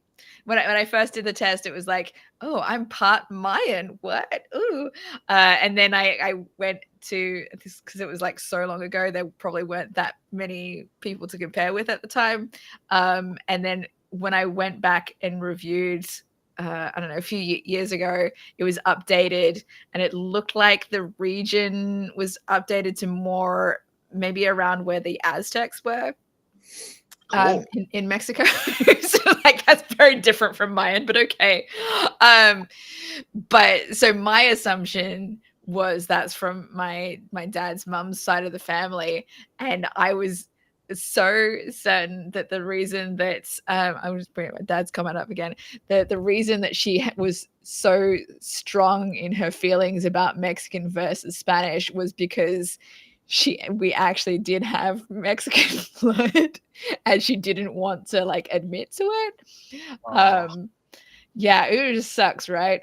But given what my DNA says, we have native Mexicans somewhere in that region in my blood. So it sucks. In the immortal words of Popeye the Sailor Man, I am what I am. There you go. And that's all what I am. There you go. All right. My dad commented about my my marriage thing. Rose-colored glasses, it was why I didn't say anything. I lost girlfriends because their parents liked me.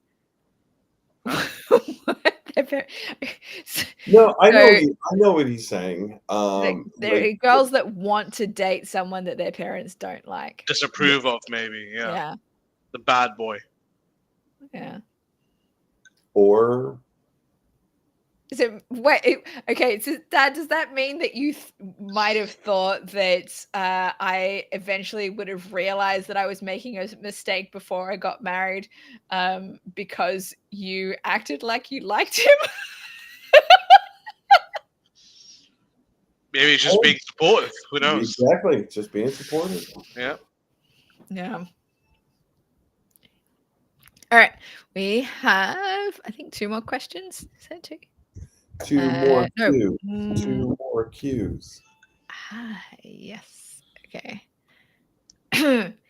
When has resistance to change caused more harm than good for you? On Tuesday. Staying in my marriage.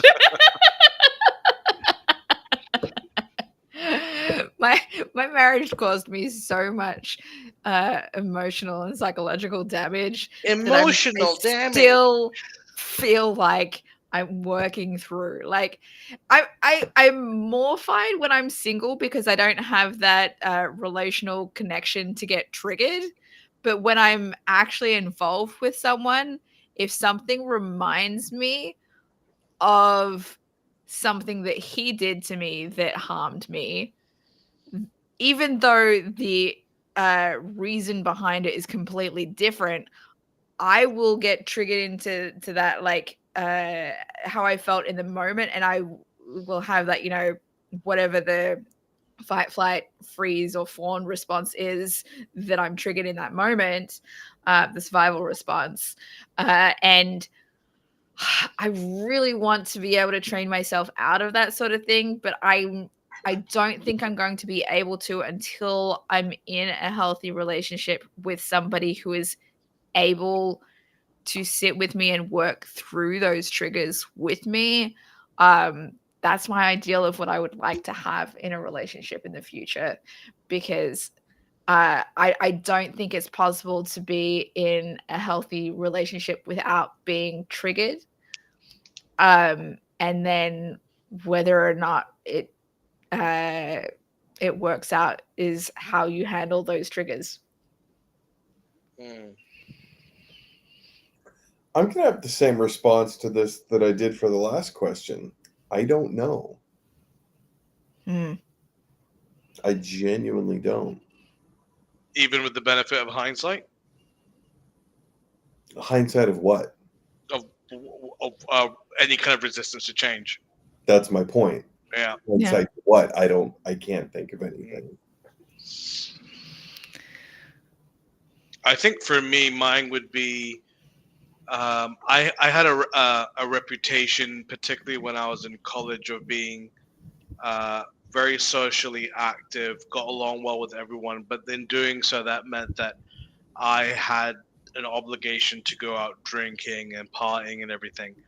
And I knew that I should change, because the idea that, where it becomes not just out of the norm, but just conventional for you to have an alcoholic beverage before 12, that became, I mean, like it physically manifested as well, in the sense that I woke up in the middle of the day hungover, and I was like, dude, you have to change. And eventually it got to a point where I got physically sick, and I realized I had to. So it goes to show that resistance to change, it can be a good thing, but when it objectively becomes to a point where your body starts rejecting it, maybe you ought to listen to your body at that point. Oh yeah, I've had those moments where it's along similar lines, but like I've had something that I've been feeling and I've wanted to say, but I didn't want to say it because I didn't want to rock the boat. I didn't know what the outcome was going to be. But the longer I kind of held on to it, it started physically manifesting in my body as an illness, right? Like my best examples that I have would be like the moment that I realized that I had to tell my Malaysian ex that I was attracted to him, or that I was interested in him, was because I was like sick, like over a weekend. Like I tried to say something, I couldn't, and then like I ended up just getting really sick, to the point where like I was like, okay, I just have to say something, and then I did, and then I was like, fine, completely fine, like sickness gone. And the same thing kind of happened when I decided to reach out to him years and years later. And like there was just part of me that still wanted to like try and reconnect with him, and I'm like, no, I shouldn't. And then like I was developing a migraine, and then I was like, I guess this is the same kind of experience. I gotta say something. And then after I sent my email to him, regardless of the fact that I didn't get a response, but I felt much better. Like the weight was lifted afterwards. You've done your part, isn't it? So yeah. Yeah. I had another thing that I was going to say on this, but I can't remember what it was. Also, we have one question left after this, but we do have a couple of viewers, not just my dad.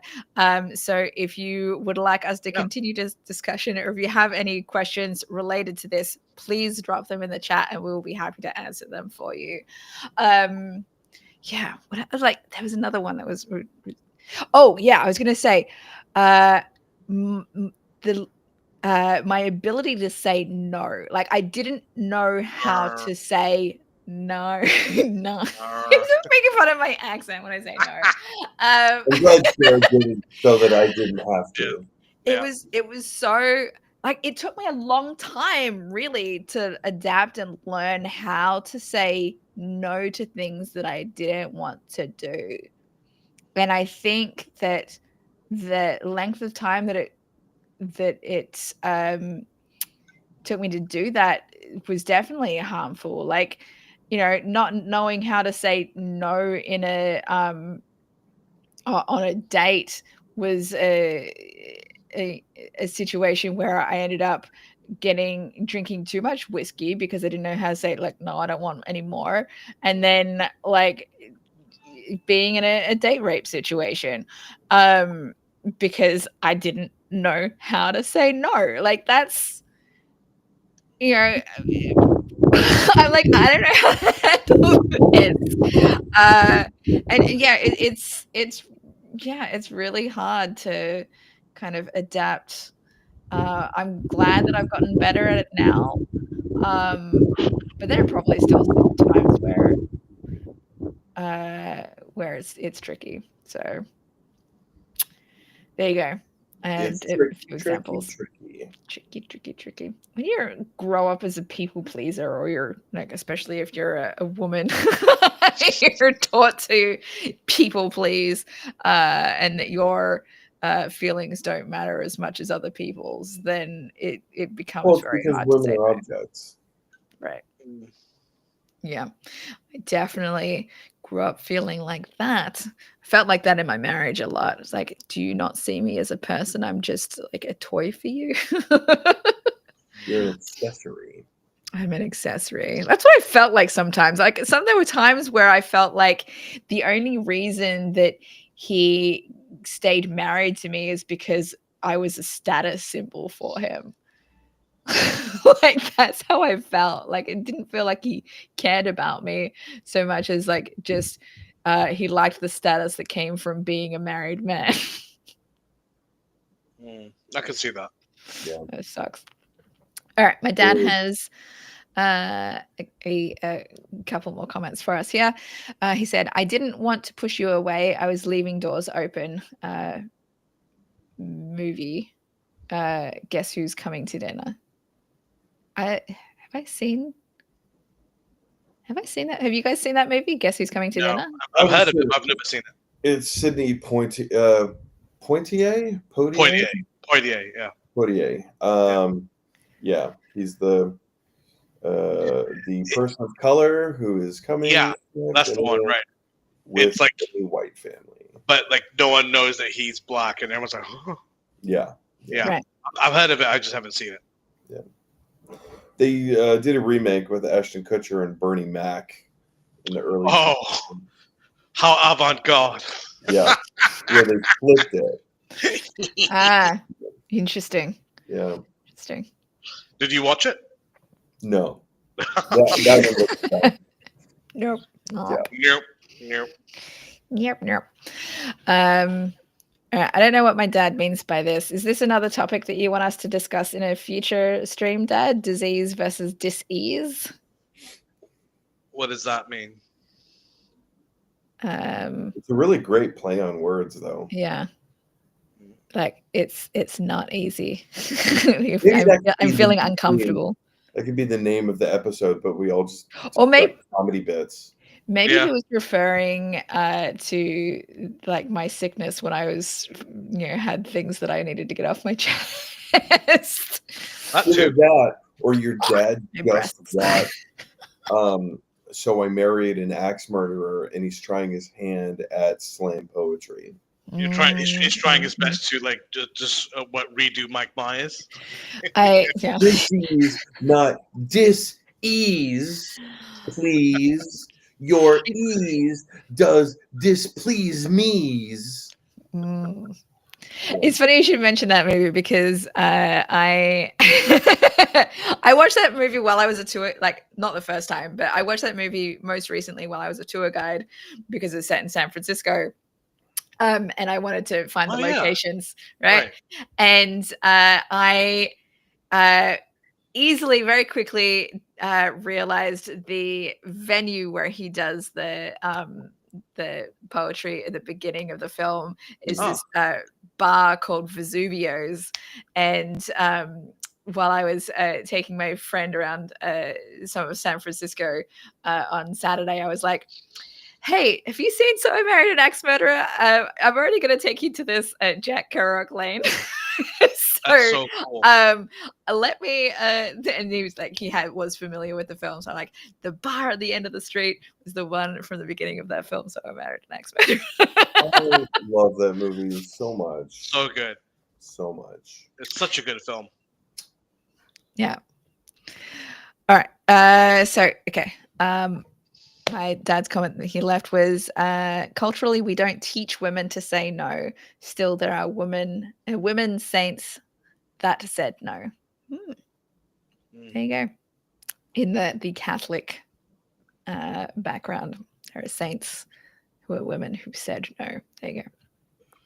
And then he said, you just talked about, so I'm guessing that's the disease versus dis-ease aspect. All right. Last question available, but feel free to drop some more questions in the chat if you want us to continue. But otherwise, this is our final question. How do relationships influence whether you resist or embrace change? This one is tricky because usually, let's say this doesn't really matter whether it's a romantic or a platonic relationship. Usually, whenever you meet someone who you like spending time with, you want to get to learn their interests. What is it about them that interests them? Can I make it my own? I'll get to spend more time to them. Mm. Other things could be where, uh, in my experience, external forces saying you two should not be interacting. You should not be in a friendship, relationship, whatever ship it is. And in some ways, that uh, becomes part of the idea that, all right, if you tell me no, I'm just going to do it even harder, right? Mm.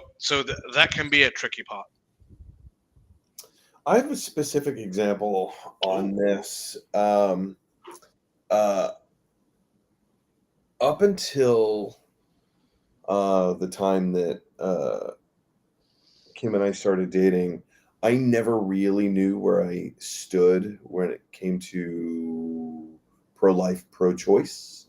There were aspects to both sides that I was like, oh, but like this side makes a good point, but then that side makes a good point. So it was, and it always felt like it wasn't about me. It Mm. was about female uh, autonomy. And so at the time, I felt like this is not my fight to be had. So I just kind of stayed out of it. And being in this relationship with Kim, and seeing how passionately this issue matters to her, um, and not only having her explain it to me, being in a place that I was finally open to hear and understand her side of the coin, her arguments.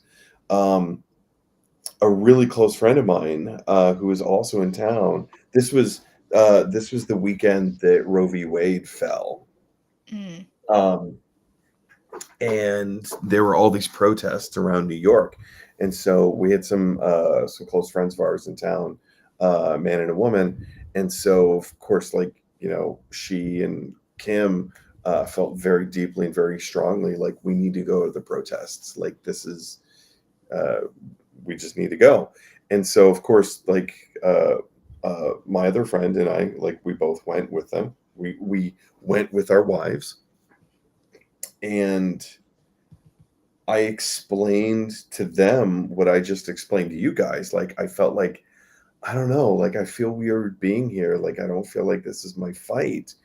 And it was my guy friend who actually explained to me, no, no, no, no. This is your fight. This is all of our fights because it's not just a female autonomy issue. It's a human rights issue. It's it goes so much deeper and so much bigger than that. And the reason I bring this up is that I have been in so many conversations about uh, pro-life, pro-choice, and some people are so passionate on this side and some people are equally passionate on this side, but because I didn't have that super deep personal connection with anyone, Mm. um, I wasn't open to hearing their argument. I wasn't open to receiving that until it was laid out before me. And so when I, date myself a little bit by saying the fall of Roe v. Wade, very recently, this was one of those things that it really has taken me a long, long time to come to terms with and make my decision and hear what hear what I needed to hear in the way that I needed to hear it. Mm. So, and it was that relationship that influenced me to make that change. I think those things are kind of undeniable, aren't they? The fact is, if it's just yourself, you're very, how should you say, unmoved, and you're just happy to keep on coasting because it's your world, your view.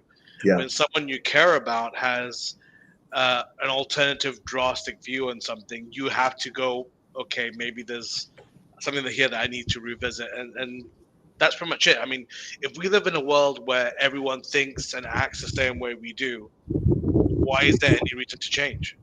Right. Yeah, exactly. Yeah.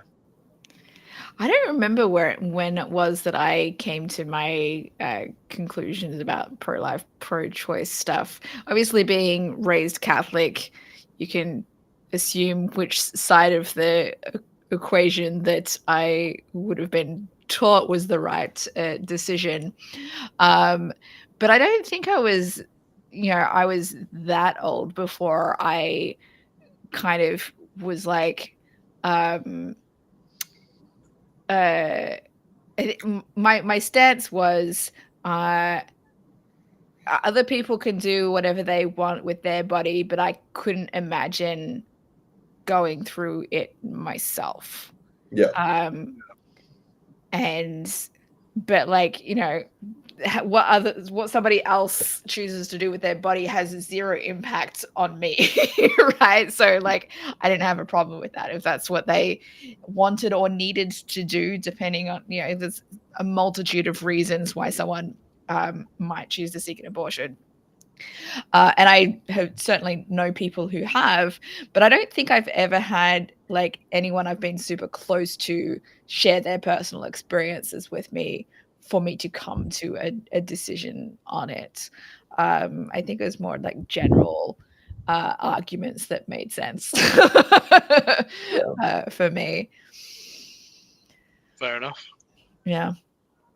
So what I was going to comment on with the relationships influence the resistance to change, what I'm thinking of is in line of, I think one of the things that we talked about very early on in this stream with pathological demand avoidance, where like the moment someone is like insisting that I must do something, then that's where I will dig my feet in and be like, no, I'm not going to do the thing that you say.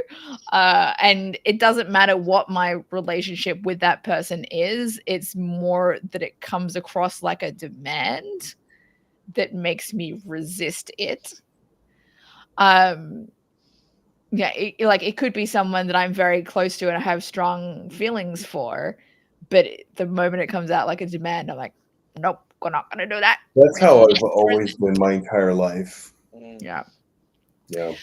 But I've definitely had examples that, like you guys have mentioned, where someone who matters a lot to me helps me embrace change. Like my earlier example-ish, like with the Malaysian cultural experience with being told to invite myself to things and that sort of thing. The thing that really helped me become more forward in embracing the change within the community and becoming more part of it was connecting with one particular person that helped me feel accepted for who I was. And that was the thing that allowed me to embrace changing to be more open with other people as well. Yeah. You also just described my situation. Feeling accepted. Yeah. Yeah, I think acceptance is a massive thing. I mean, at the end of the day, though, people are tribe-like animals. We don't want to be alone, and when we feel part of a tribe, no matter how big or how small, it creates that warm fuzzy feeling inside, and our mind just kind of relaxes and everything. So yeah, I mean, say what you want, relationships influence, of course they do, in every part of our lives, right? So Yeah. uh, I think that it's something that's inevitable, like, little things where inevitable. It's about how, like, for example, I remember I was dating a person who was really into seafood. I can't stand seafood, right? So every time I went out, it was a little tug of war battle about who was going to eat what. uh, so yeah, I mean, it's definitely something, and it's something that really makes us change. I mean, like again, like, if I'm sure you guys had friends when you were kids. Do you guys hear that? Yeah. Who is Hear that? what? If Just someone like got a this. fan on, No, not me. Oh, there was just a strong breeze of Oh, wind that came through the yeah, window. I was like, I don't know if that's what you were hearing, but I was yeah, like, probably. I was like, um, I was like, is that my schizophrenia kicking in again? Yeah. So it really depends on relationships. Because, like, as a kid, I distinctly remember liking some things. Then my friends saying, "Oh my God, do you not watch this cartoon? This cartoon is better than this cartoon." And in my mind, I'm like, "Am, am I the one in the wrong?" But the good thing is, and then when you start branching out and you're trying new things, you're like, "Oh, okay, I don't like this, but I'm glad that I tried it." yeah. Mm, Yeah, which mm. is fair. Oh There's yeah. another point that I wanted to make about acceptance. Um, just because you accept someone doesn't necessarily mean that you have to agree with them, Exactly. Right, Yeah. right. but that safety of acceptance gives you the space to voice your concern, voice your opinion, and from there you can actually have real discussions. And I feel like that's where you make headway. Mm, You feel passionately about this. I feel passionately about that. Hmm. But we can influence each other's thinking when we love the person Yes. yes. and not try to win the argument. Yeah. Yeah. I thought of another example of change that I resisted, which probably is connected to the relationship aspect. So, specific example, um, when I may have talked about this on a previous stream. Maybe not. I don't know, but I've definitely talked about it in stand up. I think, but when I was working on my pirate novel, um, I had somebody who was like an acquaintance, but I had like mixed feelings about, and she gave me the comment like that I couldn't write a novel if I wasn't a big reader. So the change is you need to read more.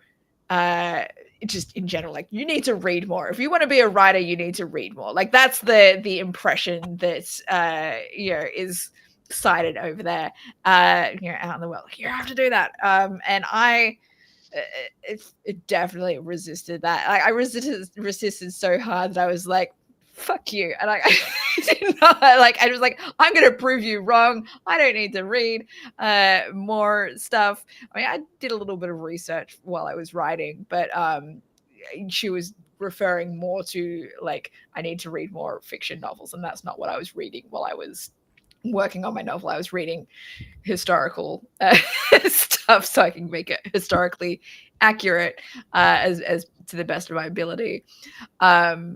So yeah, that's a staunch screw you, you're wrong. I'm gonna do do it my way. And yeah, I've still continued to resist that change. I The I mean, stuff that I have read more have been like comics and graphic novels, and I don't read that much of other stuff. anti-motivation is still motivation. True. No. Very fair. I once had somebody tell me, Mike, you're a great comedian, but every instinct you have is wrong. What? That's It's so hard. That's Hey, like, that how do you embrace that? Okay. So, everything you're doing, just whatever you're thinking, do the exact The opposite. yeah. Yeah. Mhm. George Costanza, this situation. Yeah, so that's basically when I said, "Oh, you think I'm making every instinct that I have is wrong? Hold my beer." So, Yeah. That's funny. All right. Well, that was the last of our questions, but we do have some more chat comments, and we do Ooh. have maybe another couple of new viewers. So if you are just tuning in, feel free to ask us questions in the chat on the topic of resistance to change, and we'll be happy to answer them for you. If you ask them before I get through the remaining comments in the chat, we will answer them. Okay, so my dad had this comment here. I don't think I brought this one up yet. He said, my mum's turning her stuff in on her perhaps created her cancer. So the stuff that she internalized and didn't verbalize and share with other people that she needed to be able to talk about. I agree with my dad. That's how I interpreted what brought on her cancer, because of how healthy she was otherwise. I assumed, and I still assume to this day, that her cancer was caused by the fact that she had emotional stuff that she didn't process and deal with. My dad says, influence of media affecting change, novels, movies studied in high school are influences, underground press, dark web. These are good examples. Yeah, Yeah. of course. I mean, and I mean, something more recently, you could say the idea of, giving a platform to people on the far right of modern day culture, right there. Has affected change. Yeah, the Yeah. way the algorithms have worked and fed to different people. Mhm. Yeah, you know, the novels studied in high school is interesting. So I've been, as I mentioned, packing up books and things. I just, before the stream, was packing up a box of books for my son, to like things that he has yet to read, and like just to make sure that so I can label it like stuff for him to read. So that'll be the first one that I open when Nice. so he has Nice. new books to read, right?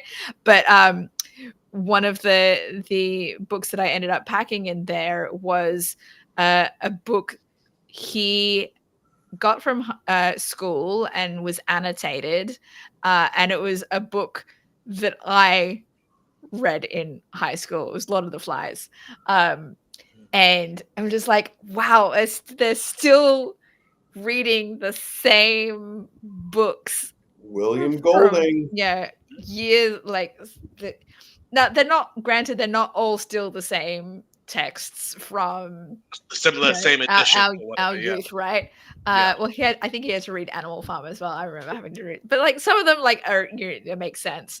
But it's been interesting to hear about like the other things that he has had to read. Like, both of my kids have had to read in school that definitely were not around when I was younger. I think last school year, my son just finished 9th grade. He's started 10th grade, but so in 9th grade, he had to read Trevor Noah's memoir, which I think is amazing. Born a Crime, right, is the name of the book, I think. I'm like, that's so cool that like he gets to experience that kind of thing. So yeah, there's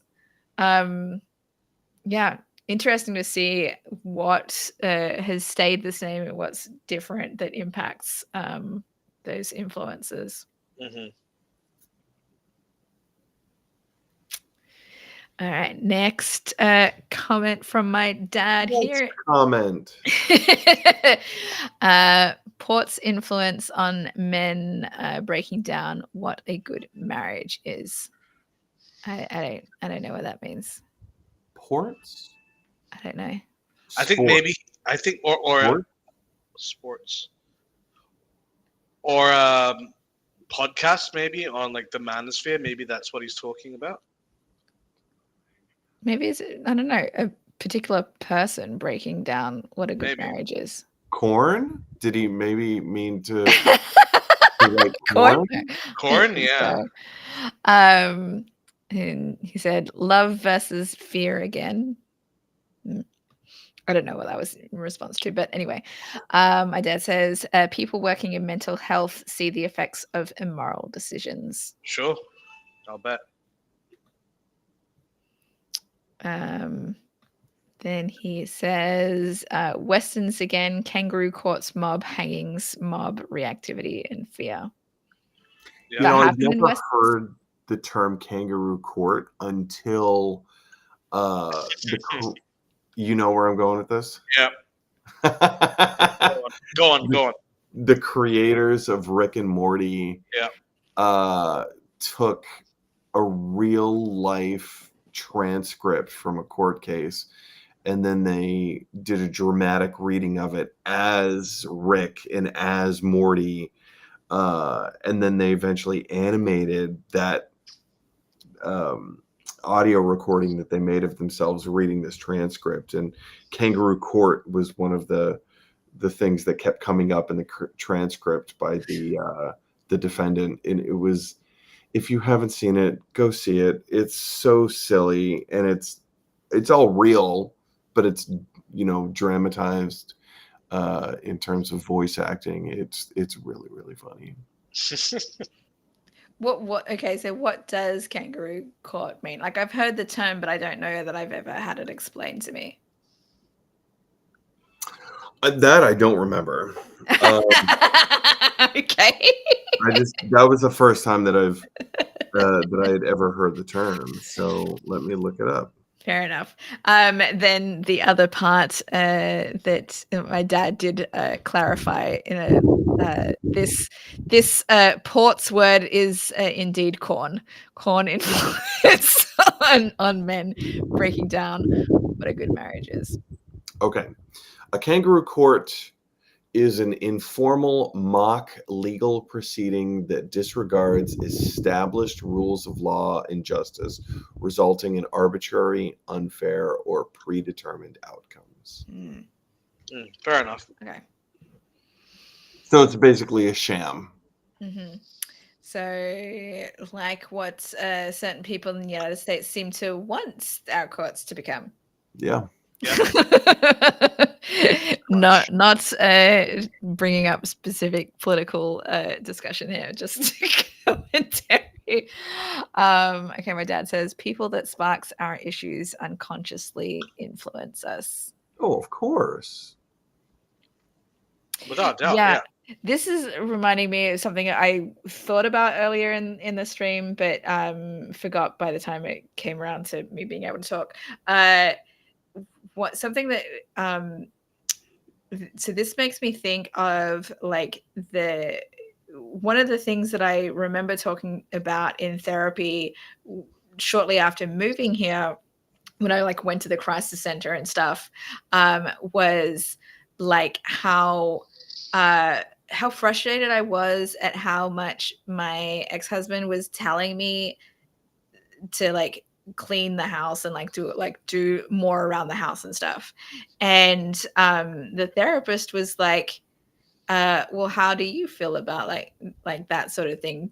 Is this bothering you because you also believe that you should be doing more, or is it something you can let go, kind of thing? Like, and basically the comment was something along the lines of comments can't bother or hurt you unless you believe there is some truth to it. So those comments from my ex-husband were bothering me so much. This is what I took away from it, because I agreed with what he was saying, but I was angry about it. Ooh. Fair enough. But it also helped me like reframe things in like future kinds of experiences of being like that I'd start like if somebody said something that I didn't like, I would reflect on what they said. I'm like, do I believe this? Because if I don't, I can just let it go. And if I do believe it, then what do I need to do to work on this thing so it doesn't bother me? Fair. Yeah. So Next comment. that's a good example for that. All right. And my dad additionally says, I read Lord of the Flies in high school too. So that's how long it's been around. Cool. My dad was born in 1949. My So dad was born in 49. there you go. Yeah. And now he's dead. And mine is not, but my mom is dead. So and she was even younger. She was born in 55. All right. Well, I guess we have no more comments or questions in the chat, even though we do seem to have a few viewers. So please come back again next week. The requested topic by my dad in a direct message to me on Facebook yesterday is life regrets. Which seems like a great topic that I'm sure will be fascinating. Can't wait to find out what questions ChatGPT comes up with for us. Okay. And yeah, we'll probably do same day next week, time to be determined. And yeah, just keep an eye out on the channel to find out when we are upcoming. I don't always put it up until the day of, but this time I did it yesterday. Woo! Just keep an eye on the channel or subscribe and hit the notification bell to get notified when we go live. And yeah, until next time, enjoy and hopefully try not resisting change so much.